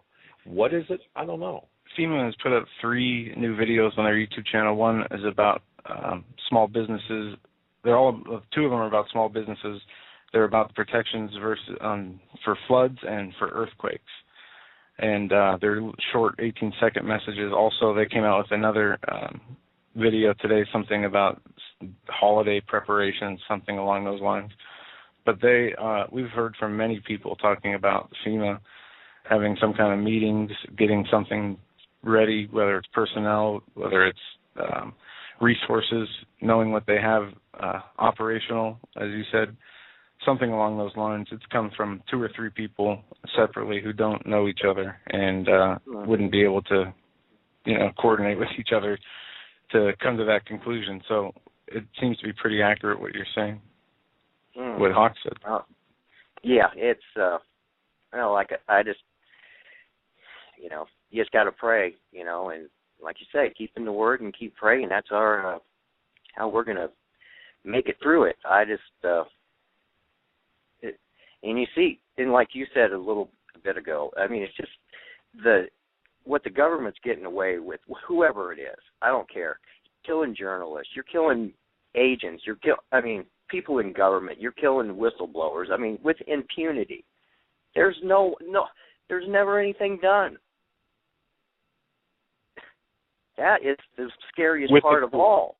They can just take anybody out they want to. Exactly. And listeners, please understand what this caller is saying, too, as well. If we are to accept what Joe and I have been saying and what our intelligence sources, and one in particular, is saying that the United States is already a captured operation, if you think about that, where do we go when the Department of Justice and the judiciary, the federal judges, are or have been bought off or compromised in some fashion? Why do you think, caller 2, why do you think that the NSA was active, 8-9 years ago in collecting information on the very people that make such decisions at the Justice Department level and higher? This is all part of the plan. So go ahead. No, it is. I mean, like I've been listening to Alex+Jones for years, and I've known the NSA has been listening to me for years now. I tell them, I say hi every once in a while when I'm talking to my brothers and stuff. But it's just a very scary time we live in, I guess, and people are. It is. Yeah. It's a very concerning time, because I'll tell you what, and people, and I love this. I love the people who say, well, if you're not doing anything wrong, then you've got nothing to worry about. Well, boy, that's not only are you missing the point, and of course you're not saying this, but not only are they missing the point, but they're also not thinking big enough. Folks, think bigger than what you're seeing and what you're hearing. That's the key. Think bigger, because it doesn't matter. They've got this stuff on record on all of us. But I really enjoyed your program with you and Rick Wiles. It just it was uplifting, because you see what the devil's doing, and you see his minions and how they're. But people don't see what God's doing. He's raising up ministries. Exactly. He's raising men. He's touching people in ways that have never been done before. And and I really love the way you guys just turned that thing around, and you uplifted what's, and that's what we need to do more of too. It's scary enough just to turn on the TV. Well, thank you for such a great compliment. Yeah. And I got to tell you, I was just following Rick Wiles' lead, and we just went to where the Spirit took us, and I've got to tell you that God is preparing His people, and I believe that, and I know you believe that. So, but God bless. Man. We're gonna make it. I mean, we're gonna make it. However that's gonna be, however it's gonna work, I don't know. God He'll lead, and that's who we have to follow. So, anyway, I really thank you guys for everything you do. And well, thank you very much, my friend. Yes, God bless you. To you. Yes, God bless you too. You have a good day. All right. You too. Thanks, buddy. Thank you. Bye. All right. Yeah, and folks, you can go to that the archived audio of Pastor Rick Wiles and myself from Wednesday. This is this past Wednesday. It should be on his website. Yeah, I don't know if it's up on our website or not. I'll check on that. But we got our 870 caller back, the Weed Whacker sound. We're going to go to 870 right now, and it sounds a lot better. 870, you're live on the Hagmann and Hagmann Report. Hello? Hello? That is you, caller. Yes. That's you. Can you hear me? Can you hear me? We can hear you now. We can hear you now, okay. Loud and clear. Okay. Okay. Fire away. How you guys are doing? This is very well. Very well. What's on your mind? What's on your radar? I just wanted to tell you guys I had a top secret clearance when I was in the military. I worked for the Army Security Agency. I also my security clearance was code word. At the time, it was crypto, which is probably confidential for that time period. I was also stationed with National Security Agency, and we did intercept over in Berlin, Germany at the time. Do you have any questions about that? Okay, no. Well, okay. Many questions. First of all, you were stationed over in Berlin, right? Just to be clear. Now, during the Cold War, I take it? Prior to the fall of the wall or after? From 1967 until 1969. All right. Well, tell us your biggest secrets.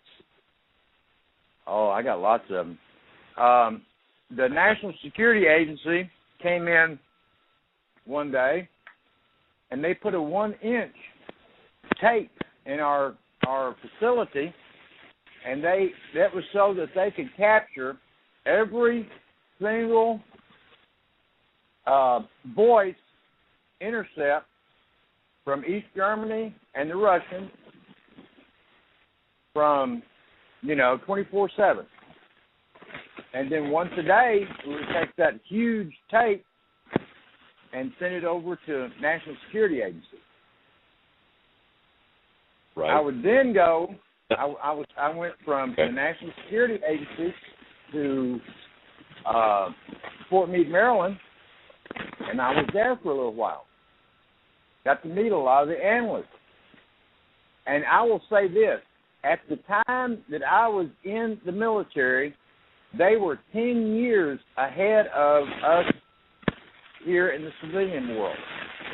I mean, they had stuff at that time, it was, like I said, 10 years in advance. And I would say we're getting right a lot now, of feedback. Okay. We're getting tons of feedback from your line. Okay, hold on a second. Can you hear me better now? Yes. Okay. I had my little ear set on, okay? I'm sorry. I just went over to the phone. But anyway, I would say that right now, if they were 10 years ahead back in the 60s, they are probably anywhere from 25 to 35 years ahead of us electronically and technology than we are today. And it'll take us 25 to 35 years to catch up. See, I remember sitting there at my little panel and watching the clock, and the clock at that time was a red clock, kind of like the liquid crystal we have today, only it was the red red light, okay? And what they first came out with back in the 70s. You remember those? Oh, absolutely. You remember those watches? Yep. Okay. That was what Yep. we had in the 60s. And then they eventually came out with them as a watch. Okay? Right. From that point, I went to, I speak German and Vietnamese. They sent me to 2 language schools, German and Vietnamese language school. And then I went to, I thought I was pretty safe, and they decided to send me over to Vietnam. But before they could do that, they had to send me to language school. I graduated like second in my class at the time, went over there, and in Vietnam I was an interrogator. And I was over there, and I got medevaced out of Vietnam back here in the United States, and they told me that I could no longer stay in the service after 8 years. I am now, I was exposed to Agent Orange and all that stuff. I'm like 80% disabled. I'm retired and all that. But anyway, this National Security Agency thing, if this guy Snowden, I mean, as far as I'm concerned, he's a hero, okay? Because he's been able to expose everything that the NSA is doing without having to compromise anything. Yeah, and with your experience, and here is the question. Given your background, not to minimize the top security clearance, but well, I know that. But given your background, what in the world did Snowden tell any one of our enemies that they didn't already know? Anything? It wasn't what he told. It was the capability. See, back in those days, if the Russians and the East Germans had known our capabilities, their whole communication systems would have shut down. Rightfully so. Obviously, you're dealing. I understand that, but okay, I don't think you can tell me today. But I don't think you can tell me today. Well, Snowden why do you revealed think anything the United they didn't Nations? know. Huh? No, why do you think what the I'm United saying Nations? Go ahead. There's a delay here that we're experiencing. Go ahead. And, I'm sorry. Finish I'm sorry. your thought. Yeah, I can't hear. That's all right. Go ahead and finish. Okay.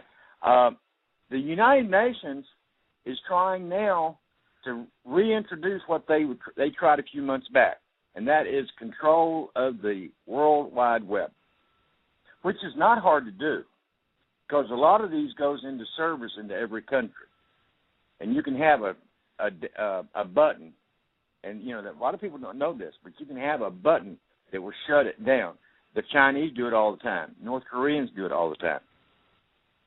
All they have to do is shut it down.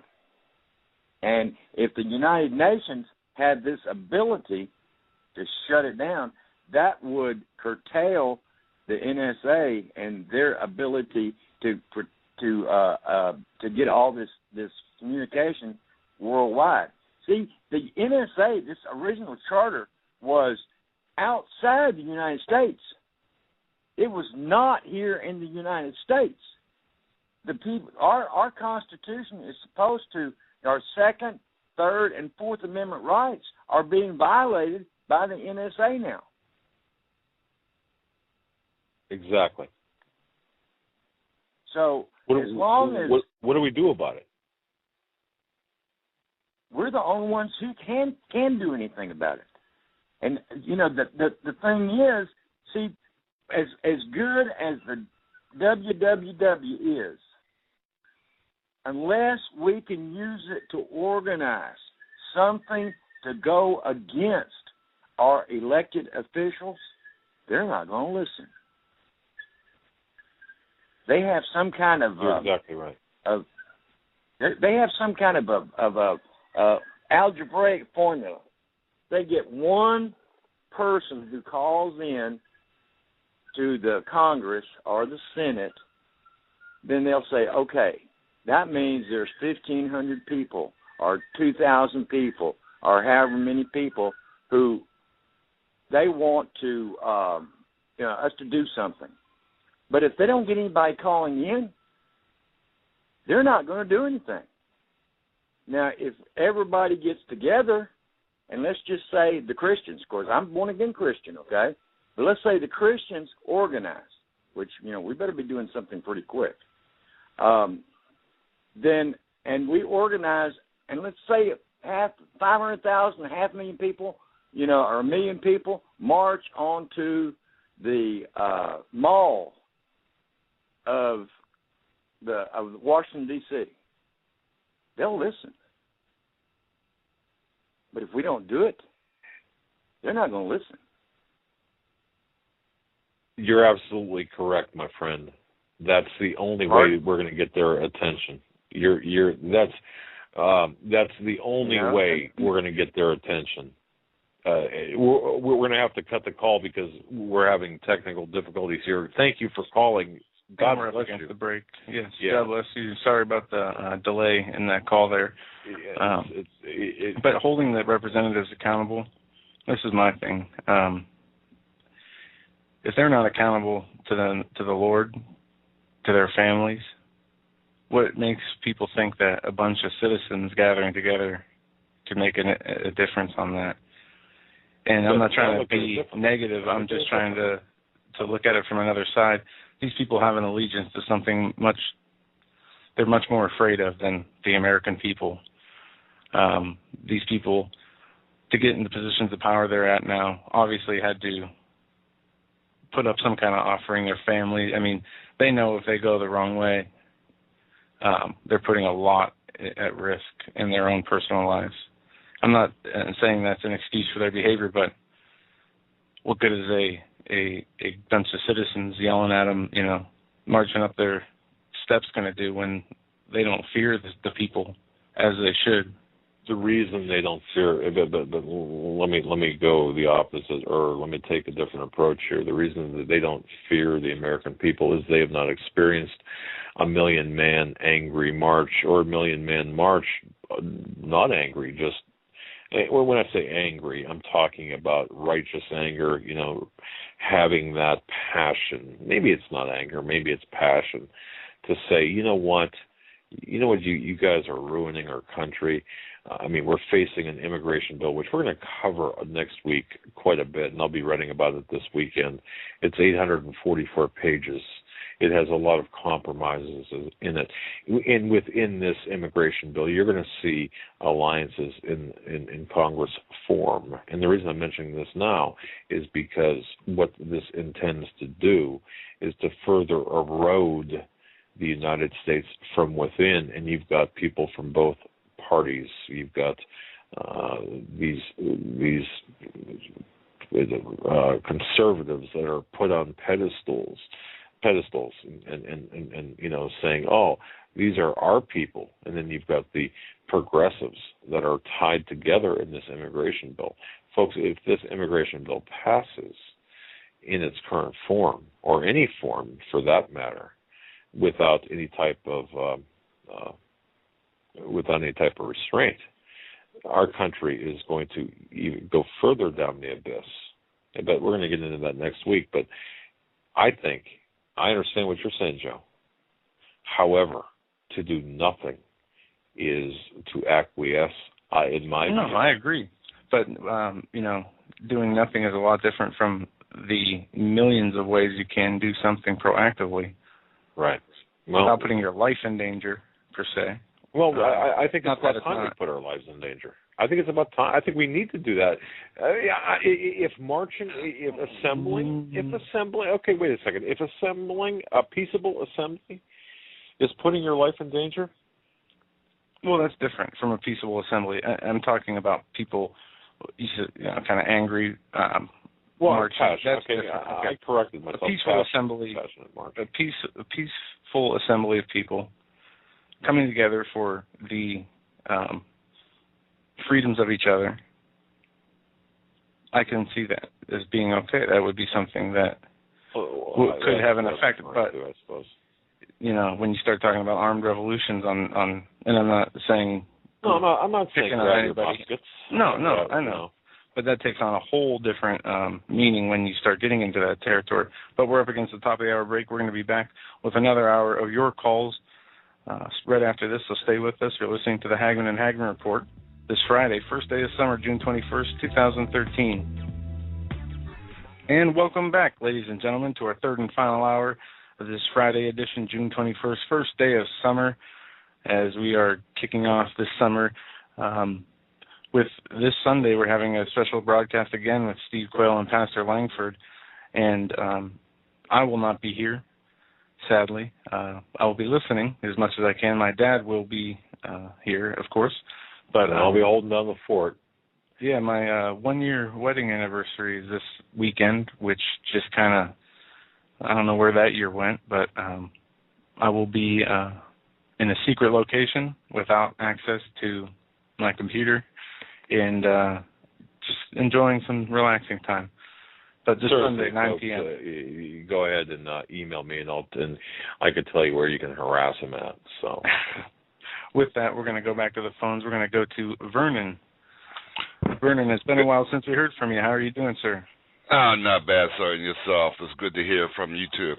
And I'm glad, Doug, that everything with your little incident that took place, I'm glad that everything turned out fine for you, and we are praying for you as well. Thank you, my brother. Thank you. Hey, look, we got to support one another. You know, I'm sorry I've been away for a while, but just like was mentioned earlier, sometimes you got to step back, you know, get away from the mic and just take a siesta. You know, it becomes overwhelming at times, and you just have to take a rest and just watch from the outside looking in. And that's what I was doing. And I've been trying to get back in, you know, trying to force my way back onto the scene, so to speak. And I think I'm pretty much there now. But what kind of woke me up was I was on Facebook, and I heard some incident that took place with you, and I'm like, what's going on, you know, because I had been out the loop. But I'm thankful that everything, you know, turned out fine for you. I got to tell you, Vernon, and those people listening, I just want to say this, Vernon. If it were not by the prayers from people, I'm not sure how it would have gone down. But to get stopped, and I'll say this for the benefit of those keyboard warriors who say, "Oh man, if I ever get visited by a SWAT team or a team of police or whatever." Regardless of the circumstance, this is how I'm going to act. Yeah, you think so? No. So, all right, go ahead, Vernon. Sorry. No, what you're saying is 100% correct, because you'll free most people will freeze out of shock if anything else. That's number one. Basically, I'm calling in now because I'm hearing a lot of conversations, and we forget where we at. The Word of God has to be fulfilled. No ands, no ifs, and no buts. And what that means is the emerging of this New World Order. That includes the laws, the presidential executive orders, the FEMA camps, everything that you could possibly name that is taking place today. It's all part of the New World Order. And the one world government, the one world church, and the one world economic system, the beast, is here, which means we are that much closer to the rapture of the Lord Jesus Christ taking place. So what does that mean for the watchers? What does that mean for the believers in the body of Christ? I have conceded. I'm no longer at the point where I want to rally people, try to let's put an end to what's taking place, because I know that's in the hands of a greater power, number one. So I'm at the point now of where I'm just reaching out to get those under my voice to see the glory of the coming of the Lord Jesus Christ and to be prepared spiritually. And that is our job at this point in time. And that's to get ready, because the groom is coming for the bride. So that's where I'm at today. Amen. Okay? Yes, we want to know what's taking place. Yes, we are watchmen. Okay? And these are the tools that we use to get the blind to open their eyes. And hopefully and prayerfully, the deaf will start to hear the message. Be ye also ready, for you know not the day nor the hour. And that's where we're at, gentlemen. Can't argue with that, Frank.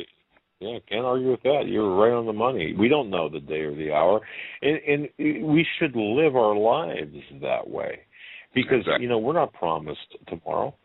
Even if we don't make it until that time, we should act as if we're the terror. I'm of the belief.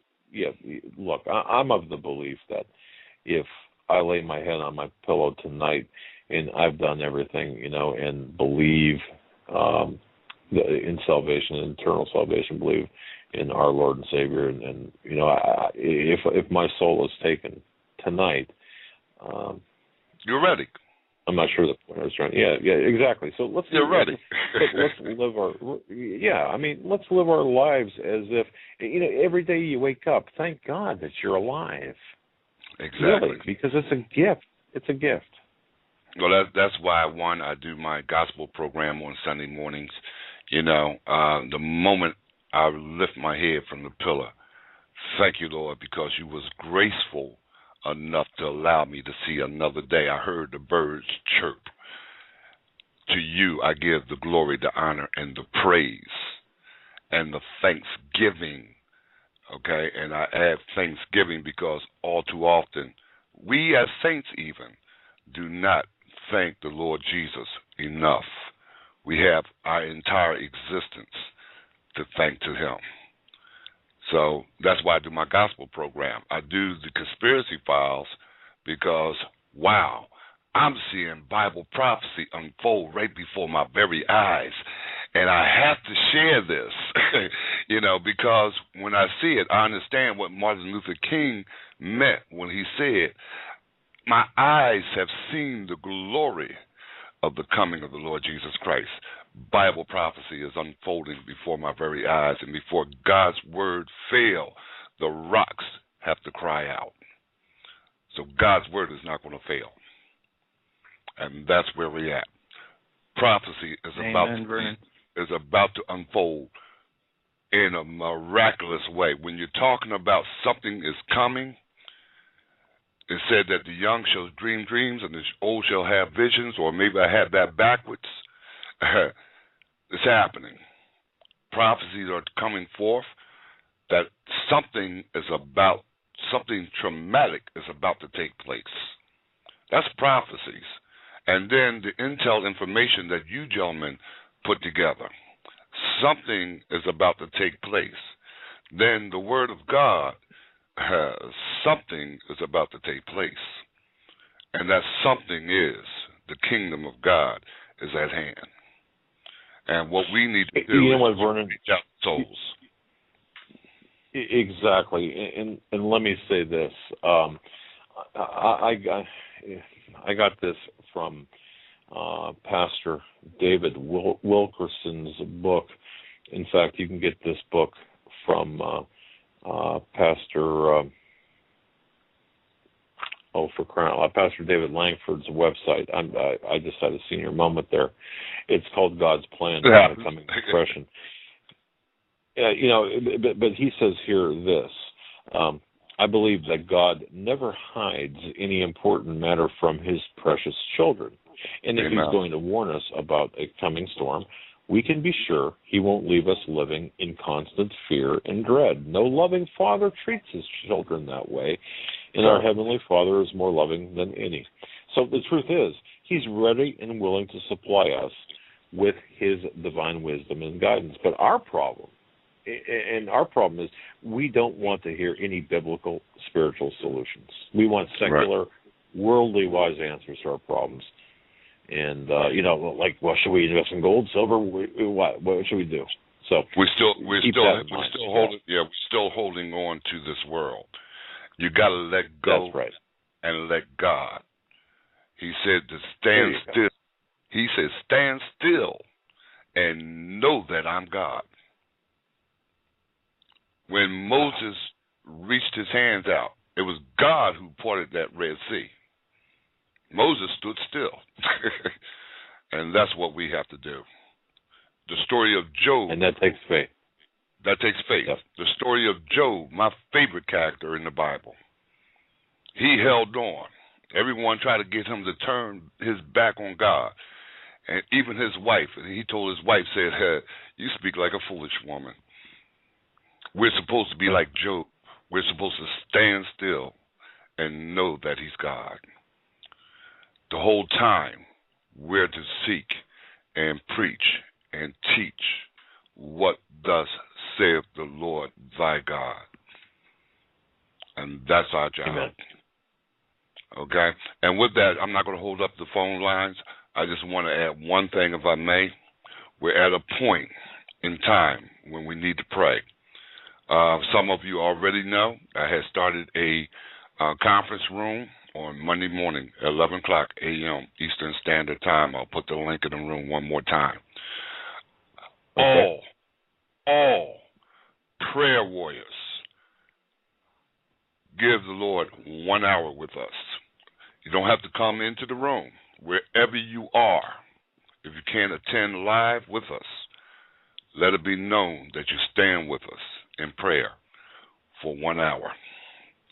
Monday mornings, 11 o'clock, 8 Eastern Standard Time. Vernon, where can we find that? For those listening to this, we'll say in a rebroadcast, or not accessible to chat. Okay. Is there an easy way to find this? Yes, there is. You just go to www.v as in Victor, C as in Charles, H as in Harry, live.com. That's vchlive.com. And go to conference room, instructions into the conference room, and it will show you how to left click on the conference room and enter into the conference. And I can hold up to 500 people in that conference. Quite often, Pastor Paul is there with us. I have a couple other ministers that come in, another pastor, and we give the Lord God. We're in prayer for our nation. We're in prayer for the nation of Israel, the peace of Israel. We're in the prayer for our young people. We're in prayer for one another. Men should always pray and not faint. And we're at that prayer level where we need the power of the Lord God to befall all flesh. And that's what we're praying for today. Amen, brother. All right. Folks, you heard it. Join Vernon and others in conference in prayer for our country, for our fate and eternal salvation. Vernon, God bless you. Thanks for the call, my friend. God bless. And I'm looking for you gentlemen to come back on the program. I'm going to try to put something together, and I'd love for you to join us again. We will as soon as we can get our heads above water here. Vernon, we'll be in touch, and thank you for the call. God bless you. Oh, thank you. God bless. And again, we're praying for you. Have a blessed night. All right, brother. Thank you. Very important. We always accept prayer. Yes, we do. And we're moving right along. Our phone calls, area code 910. We're coming to you next. You're live on the Hagmann and Hagmann Report. Hello? 910. Mark. Yes, that's you. Mark. This is Mark down in southeastern North Carolina. And anyway, I had a couple things I wanted to bring to bear. You've been talking about, how important it was to pray, and I sit here and say, a lot of people don't remember that we battle not against flesh and blood, but against powers and principalities, spiritual wickedness in high places, and that's only the prayer and prayer warriors is all that's going to solve this thing. And you're right, we are going to have to watch prophecy come to pass because he spoke it, and it's going to happen, and there's nothing we can do to stop that. But we can still be comforted in what the Lord has for us in eternity. Oh, I agree with you 100%. We are looking at a time like no other, and we've got to understand, even our enemies, the people we are fighting, and sometimes, caller, you know what? I believe that they understand this better than Christians do, that this is a spiritual battle. They are demonic. They are on the side of the demonic, on the Luciferian side.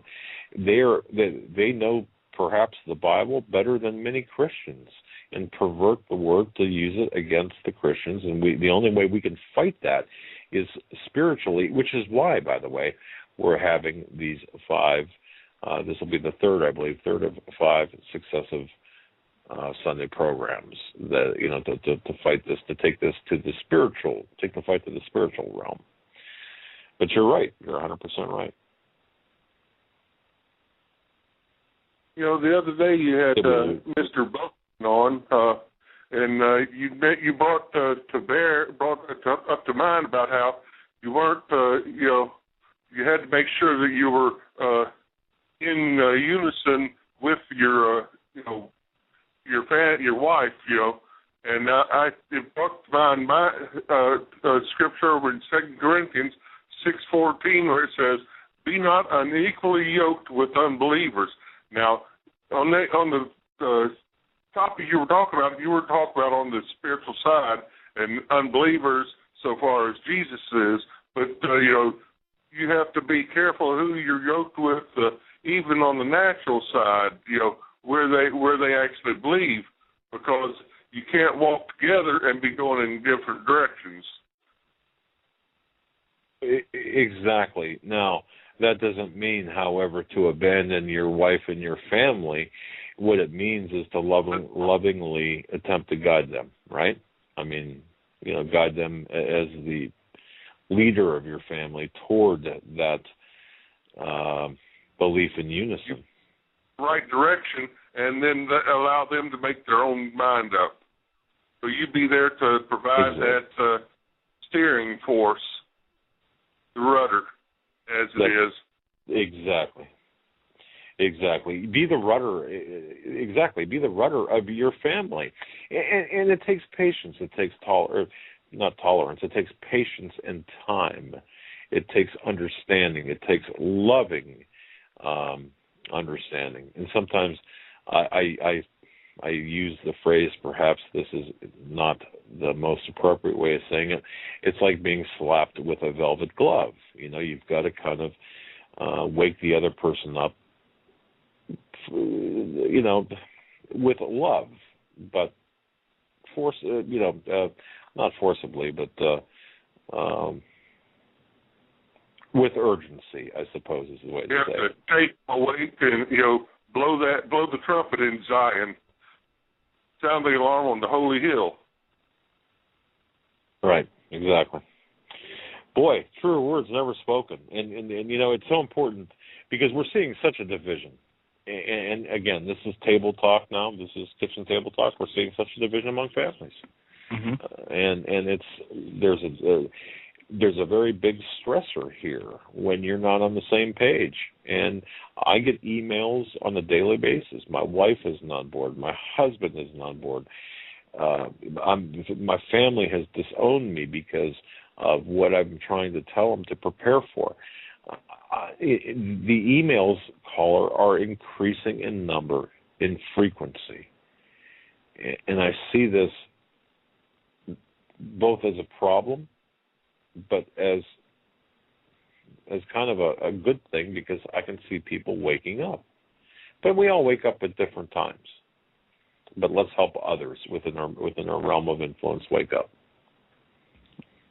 We be that light shining not under a basket, but on top of the hill, that shining city, saying, "Here's the way, guys.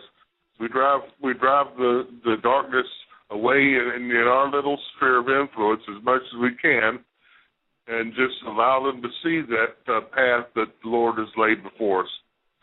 And I think it was last week you were talking, or last Sunday you were discussing on the show. You were talking about what movies you were watching. You chose to watch at times at home. And I was sitting here reminding myself that my favorite movie is One Night with the King. And the line in there that keeps coming to mind is, suppose I was born for such a time as this. That's what we always say. Exactly, caller, that's what we always say, that we believe, and folks, please understand, tuning into this program, you might be listening to this in a rebroadcast, driving in your car, listening in front of your computer, wherever you're at right now listening to this program. It could be, in fact, it could be, today's the first day of summer, this could be a week from now you're listening to this. You were born for this this very moment in time. I believe that your birth, your existence today is not an accident. So whatever you do is so important. You've got to play your zone, as someone close to me likes to say. You've got to get your instructions from God and do exactly what you are told to do, and influence those who you can, and just do what you're supposed to be doing for this time in your life. You are of value to the goals of the church. And when I say the church, I mean the body of Christ, the remnant, whatever you want to call it. So, caller, you're 100% right. You know, and I was real glad. It really meant a whole lot to me the other night when you were talking about you gave the testimony about your wife being in the hospital waiting room, I think it was, and the person that just saw her sitting there and came over and prayed with her. Isn't that great? I mean, that was such a great story, and that was one of the. I thank God for people like that, and I know that there are people that listen to this program who will do things like that, and you've got no idea, and I mean this, people, you've got no idea the tremendous weight, the lifting of the weight that occurred when that happened from someone she never saw before coming over and saying, "You look like you're in distress. Let me say a prayer with you. Do you mind?" And she said, "Of course." I said, "No, please." And after that, some things happened that were very favorable to the situation, or changed things. So there is power in prayer, ladies and gentlemen. And not only that, there's power in active prayer. So very much. I mean, so much power. We don't even understand it. It also took a person that was tuned into the Holy Spirit and heard that prompting to go over and speak to that person that they didn't know, and they obeyed. When the call went forth, they acted on it. They didn't sit on their hands and just walk on by. They turned and they obeyed the leading of the Holy Spirit, and they went and taught and prayed with her like they were instructed to. Exactly. And that's what we have to do. We have to listen to that, and we have to be emissaries in that fashion, because, you know, that one action in real time. I mean, folks, look, we're just normal people. My wife and I, we're normal people. Joe and I, some say subnormal, below normal. But seriously, we're just normal people. But that one act changed so much and helped her so much in my absence. I couldn't be with her. We were out of town, 10 hours away, and I just want to thank that person. That person might never know what he did by doing that. And if we can change people's situations through prayer and active prayer like that, boy, what a tremendous gift. Caller, you're right on the money. It might be Anything something else as before we walking over and handing somebody a $5 bill or a $10 bill or $20 bill or whatever, whatever it might be, whether it's a physical act or just a spiritual act of obedience, no matter what. Just do what you're told when you're told. Don't argue with God about it. Just do it. Amen. And for some, that's easier said than done. I want to thank you so much for your call. We got to get to some other callers here who are on hold. And God bless you, and you have a great night. All right. God bless you, and you have a great night, too. All right. Thanks for the call. Just some excellent callers tonight, and we have a bunch more still on the line. I just want to say this: we're dealing with a delay, and it's not on our end. We apologize. So if we talk over you, it's not intentional. We're going to go to 706 next. You're live on the Hagmann and Hagmann Report. Greetings in the name of the Lord Jesus Christ. Good evening. Good evening, sir. What is on your mind tonight? Well, a couple of things. First of all, you were speaking earlier, Joe, about the emotional wear and tear on Christians these days. A personal experience that I have, my primary job in the world is door-to-door sales. I'm an older gentleman, and I'm a born-again Christian, and I just, so you'll know that I'm for real, 1 John 4:1-3 tells us to test the spirits. So let me just confess right now that Jesus Christ is come in the flesh. So you'll know that I am of God and not of something else. And I want to thank you guys. I want to thank you guys for what you're doing. It takes a lot of courage, a lot of backbone. Now, what I see when I go door to door, I see a lot of people that just absolutely do not care about anything. Doesn't matter what you tell them, what you share with them, for the most part, not always. They just absolutely don't care and about anything, about the family. You know what, caller? I just want to say this. You are the person, you are the caller that's going to get the key, I believe, the most critical information of the night, because in your capacity, what you're doing, I can guarantee you, you have your finger on the pulse of our national health, if you will. So with that, go ahead and please continue. Well, I prayed that I would glorify God in this in Proverbs 16:3. I have committed this phone call unto him, so he will establish my thoughts. So I agree. I hopefully, humbly, will just present what I have to say. Us Christians, Jesus Christ tells us that by their fruits you shall know them. Well, what is the fruit of compassion but love? If you read through the New Testament, you'll see that Jesus, in one time when he was touched by the woman that was bent over and had the flow of blood for 12 years, and she reached out and touched the hem of his garment, he stopped immediately. He knew that virtue had flowed out of him.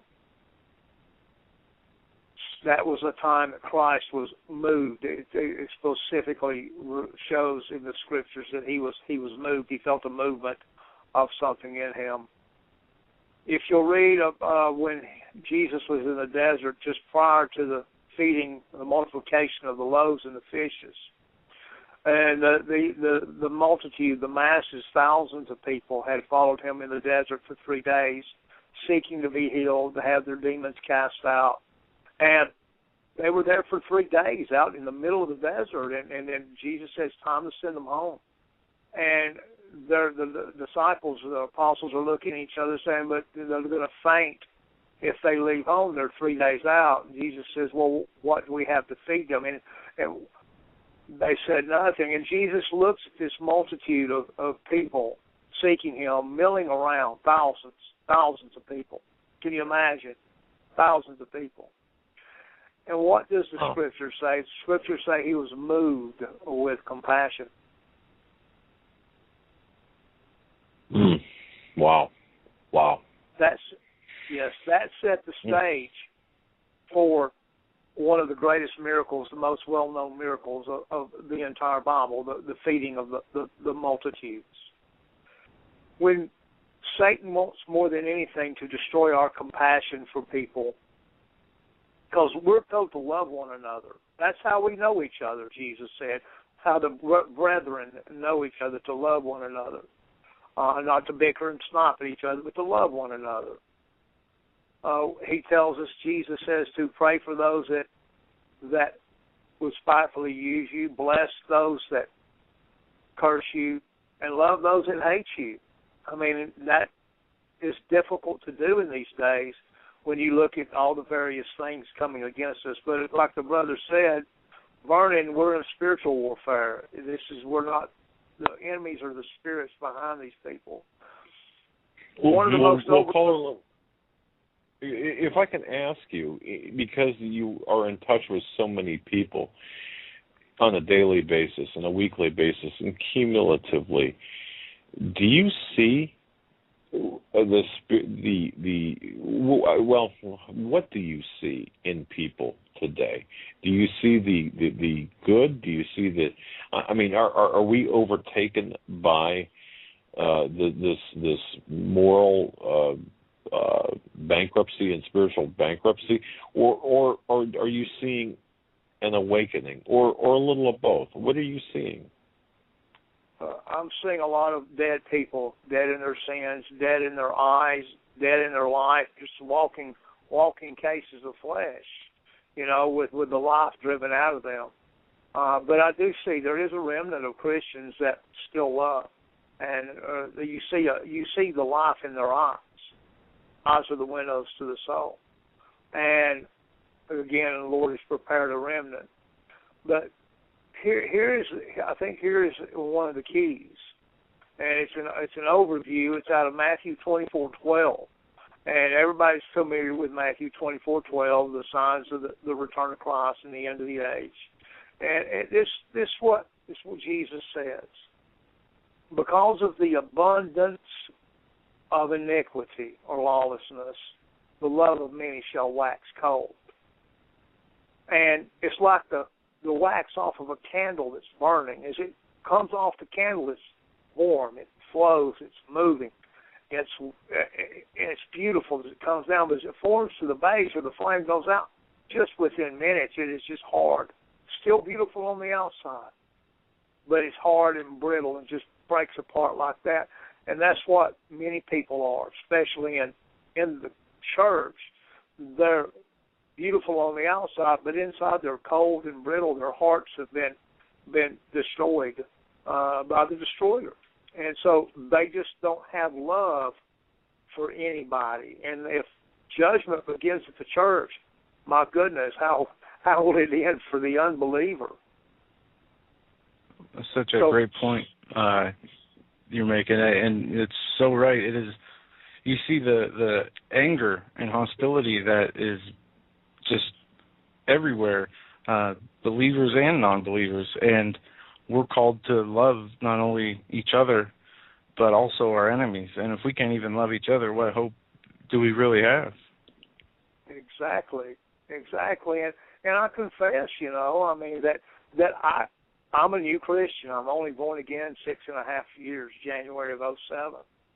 And I confess that I get very angry sometimes when you deal with rejection all day, and you don't get rejected very much more than dealing with doing door-to-door sales. And you get some pretty cold things, and I have to confess I get angry, and I kept saying, God bless these people, bless that house, and I'd pray for them, but my heart wasn't in it.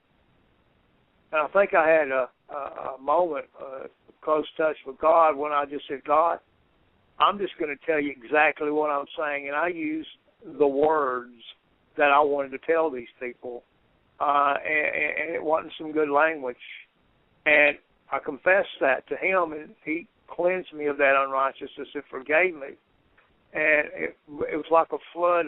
It's like my heart started to become tender towards people again.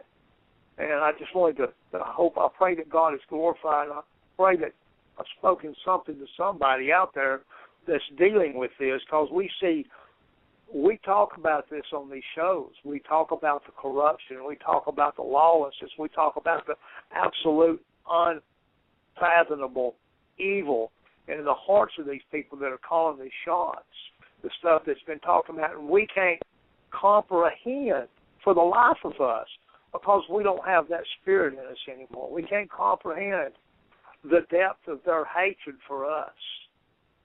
Just can't comprehend it, but still Christ tells us to pray for those people and love those people. And like Brother Langford said, the only thing that is standing in the complete destruction of America is God, is the prayers of the saints, the prayers of 2 Chronicles 7:14, where God's speaking to his people, us.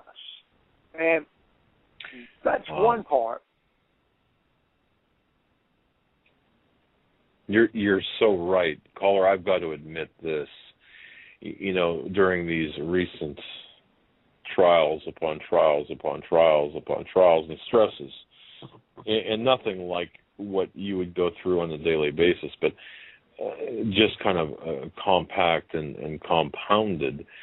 I wanted badly to take a baseball bat and start swinging that baseball bat, and you know, believe me, the rage, and I will confess this, the rage, that I experienced in my heart. I'm ashamed to confess it, but I'll confess it.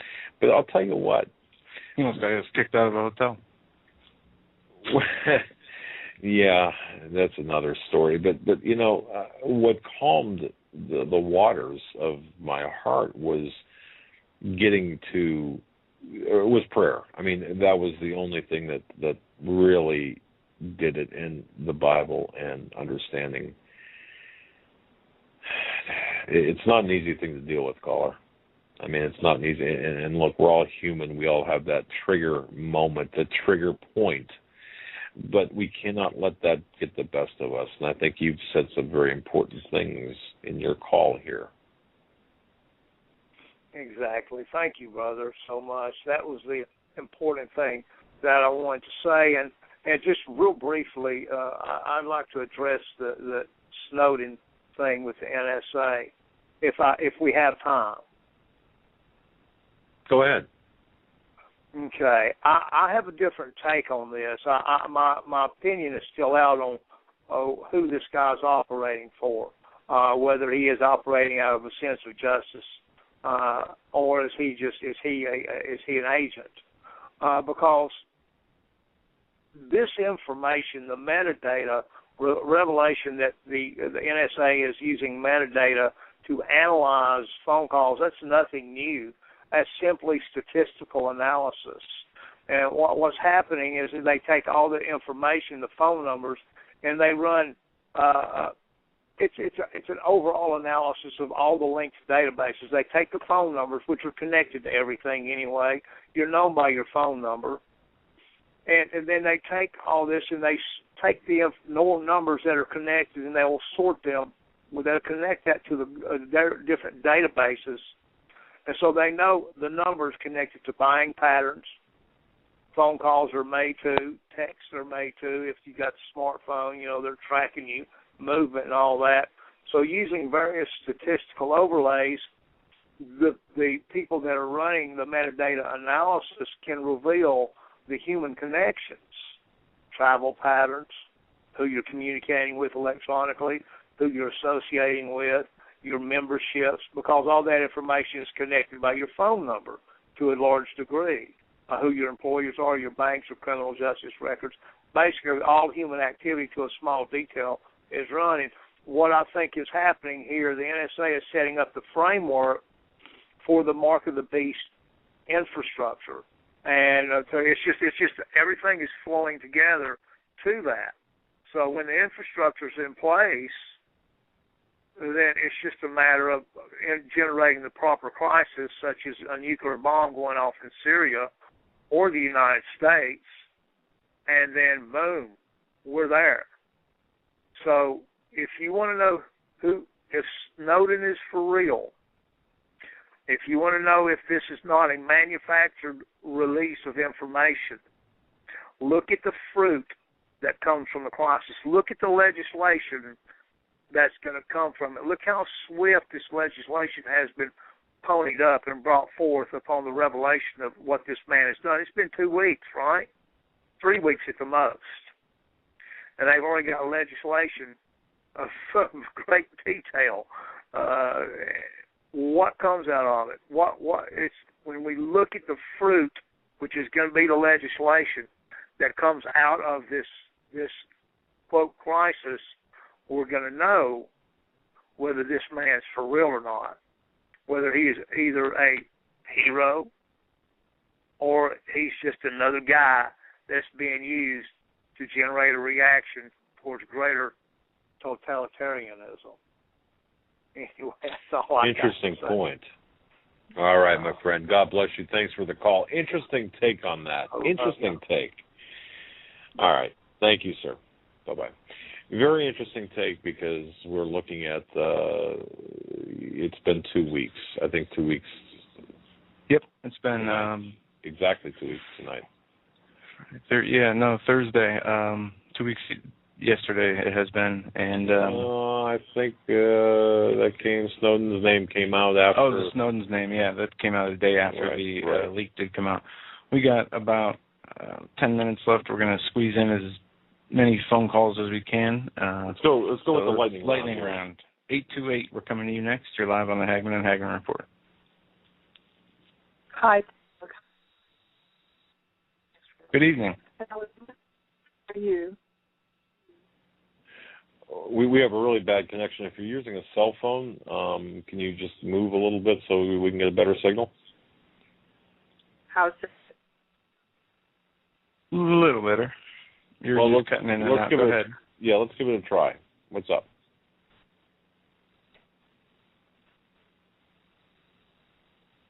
And we might have lost you. We're not hearing her at all. That's a problem with the digital age cell phones. I really apologize if you were waiting long. If you can get a good signal, I'll try to bring you back on. We're going to go to area code 301 next. Thanks for holding. You're live on the Hagmann and Hagmann Report. Hey, Doug and Joe, like millions of Americans around the world, I can't wait for 8 p.m. Eastern to listen to you guys. I don't know. I think I'm going to get off topic a little bit, and I'm going to get on you guys a little bit, and not in a bad way, but in a good way. I think one of the main reasons, other than, everything you guys bring to the table as people every day to your show, and I think other than that, you guys bring parenthood and that relationship of family to the table. And, you want to talk about the pulse on the nation. I see it in my kids' friends. I have a 16-year-old all the way down to a 2-year-old. And it's like their friends flock to our house because they feel that loving sense of family that I grew up with, and I was fortunate to grow up with.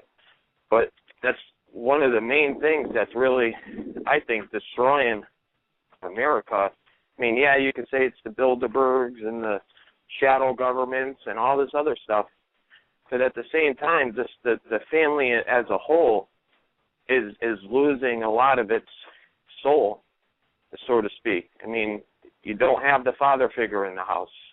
So that you have the single mother, or you don't have either or, and you got the grandmother or the grandparents raising the kid. And it's like, unfortunately, I hear these stories every day from my kids' friends, and I'm heartbroken because, I know this is going on around the world. And, I've been thinking a lot, and I've been meaning to call for a while and talk about this, but I know I'm short on time, and I know you guys got other callers, so I'll make it as quick as possible. But I kind of summed it up in the 3 M's: money, music, and movies.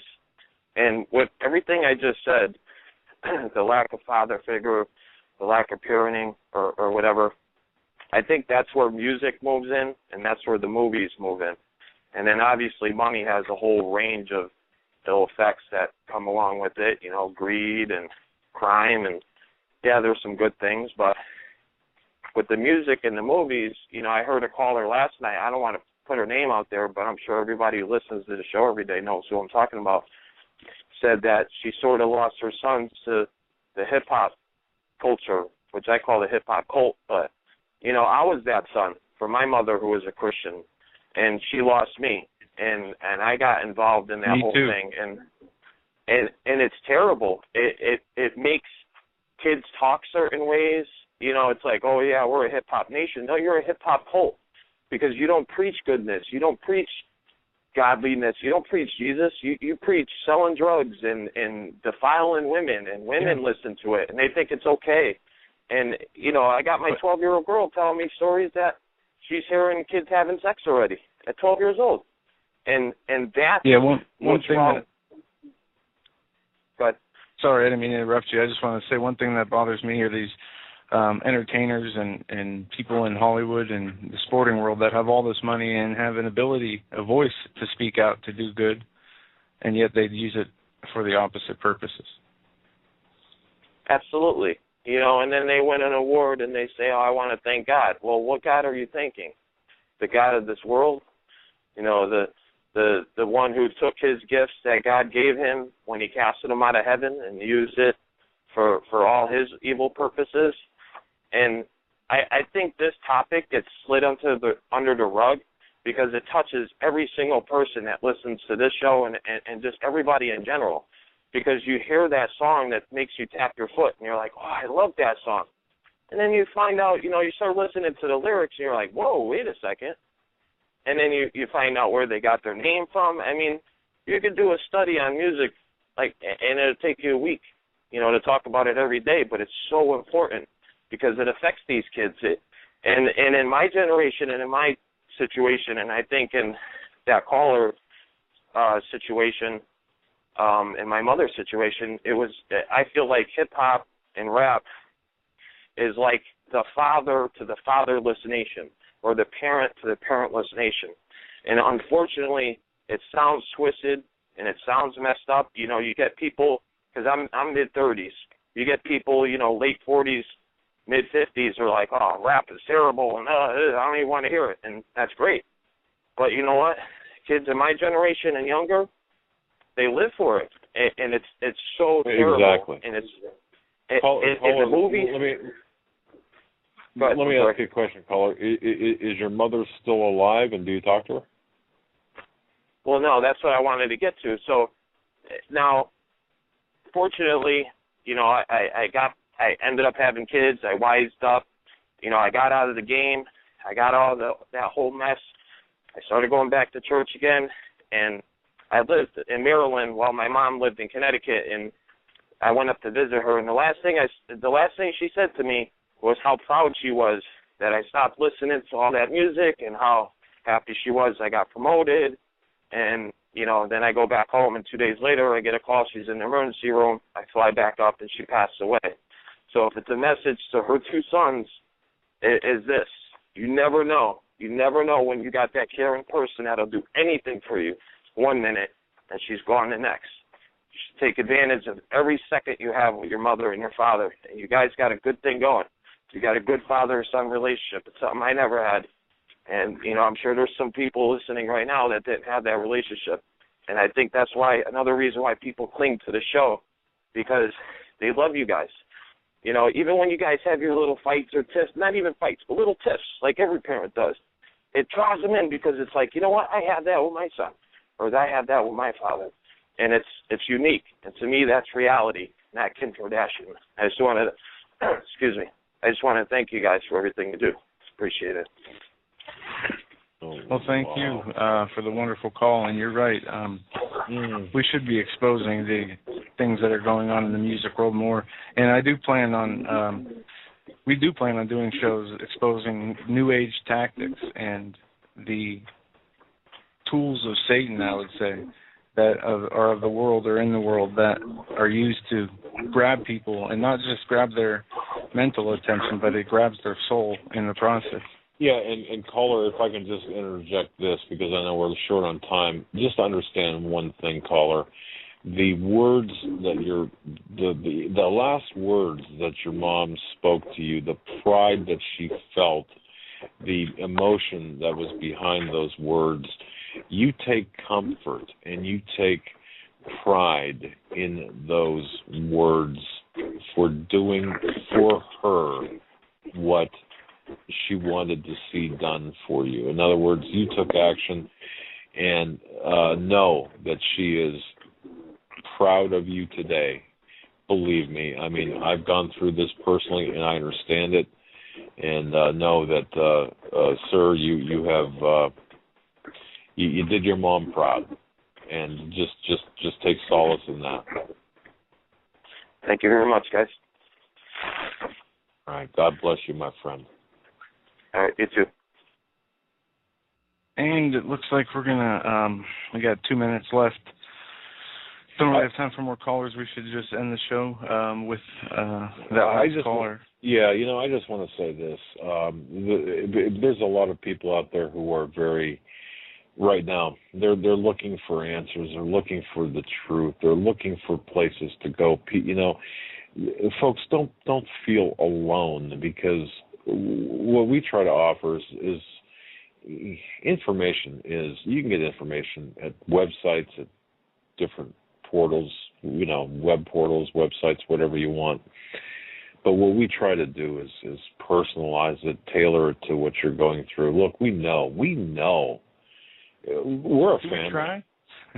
I mean, we just kind of we talk and we come on air and we talk and. Well, we try and we prepare, but sometimes there's such a lack of shows I don't want to say that. I guess there's this lack of acceptance of the spiritual aspect of what we're dealing with here, and it is so important to the cause and so important to what we're fighting. We have to really realize that this is all about just as above, so it is below. We're dealing with as that one caller said, principalities of darkness. Spiritual powers and high places. Spiritual. Thank you. Whatever, what I'm talking about. It's Friday. Give us a little break, but we're dealing with we're fighting both on a terrestrial realm as well as a spiritual realm, and not too many people merge those. Not too many shows merge those two together. Folks, know that you're not alone out there. We're with you. You are our extended family. We're yours. We're here to help in any way, shape, or form we can. And we just want to say that we're all going to get through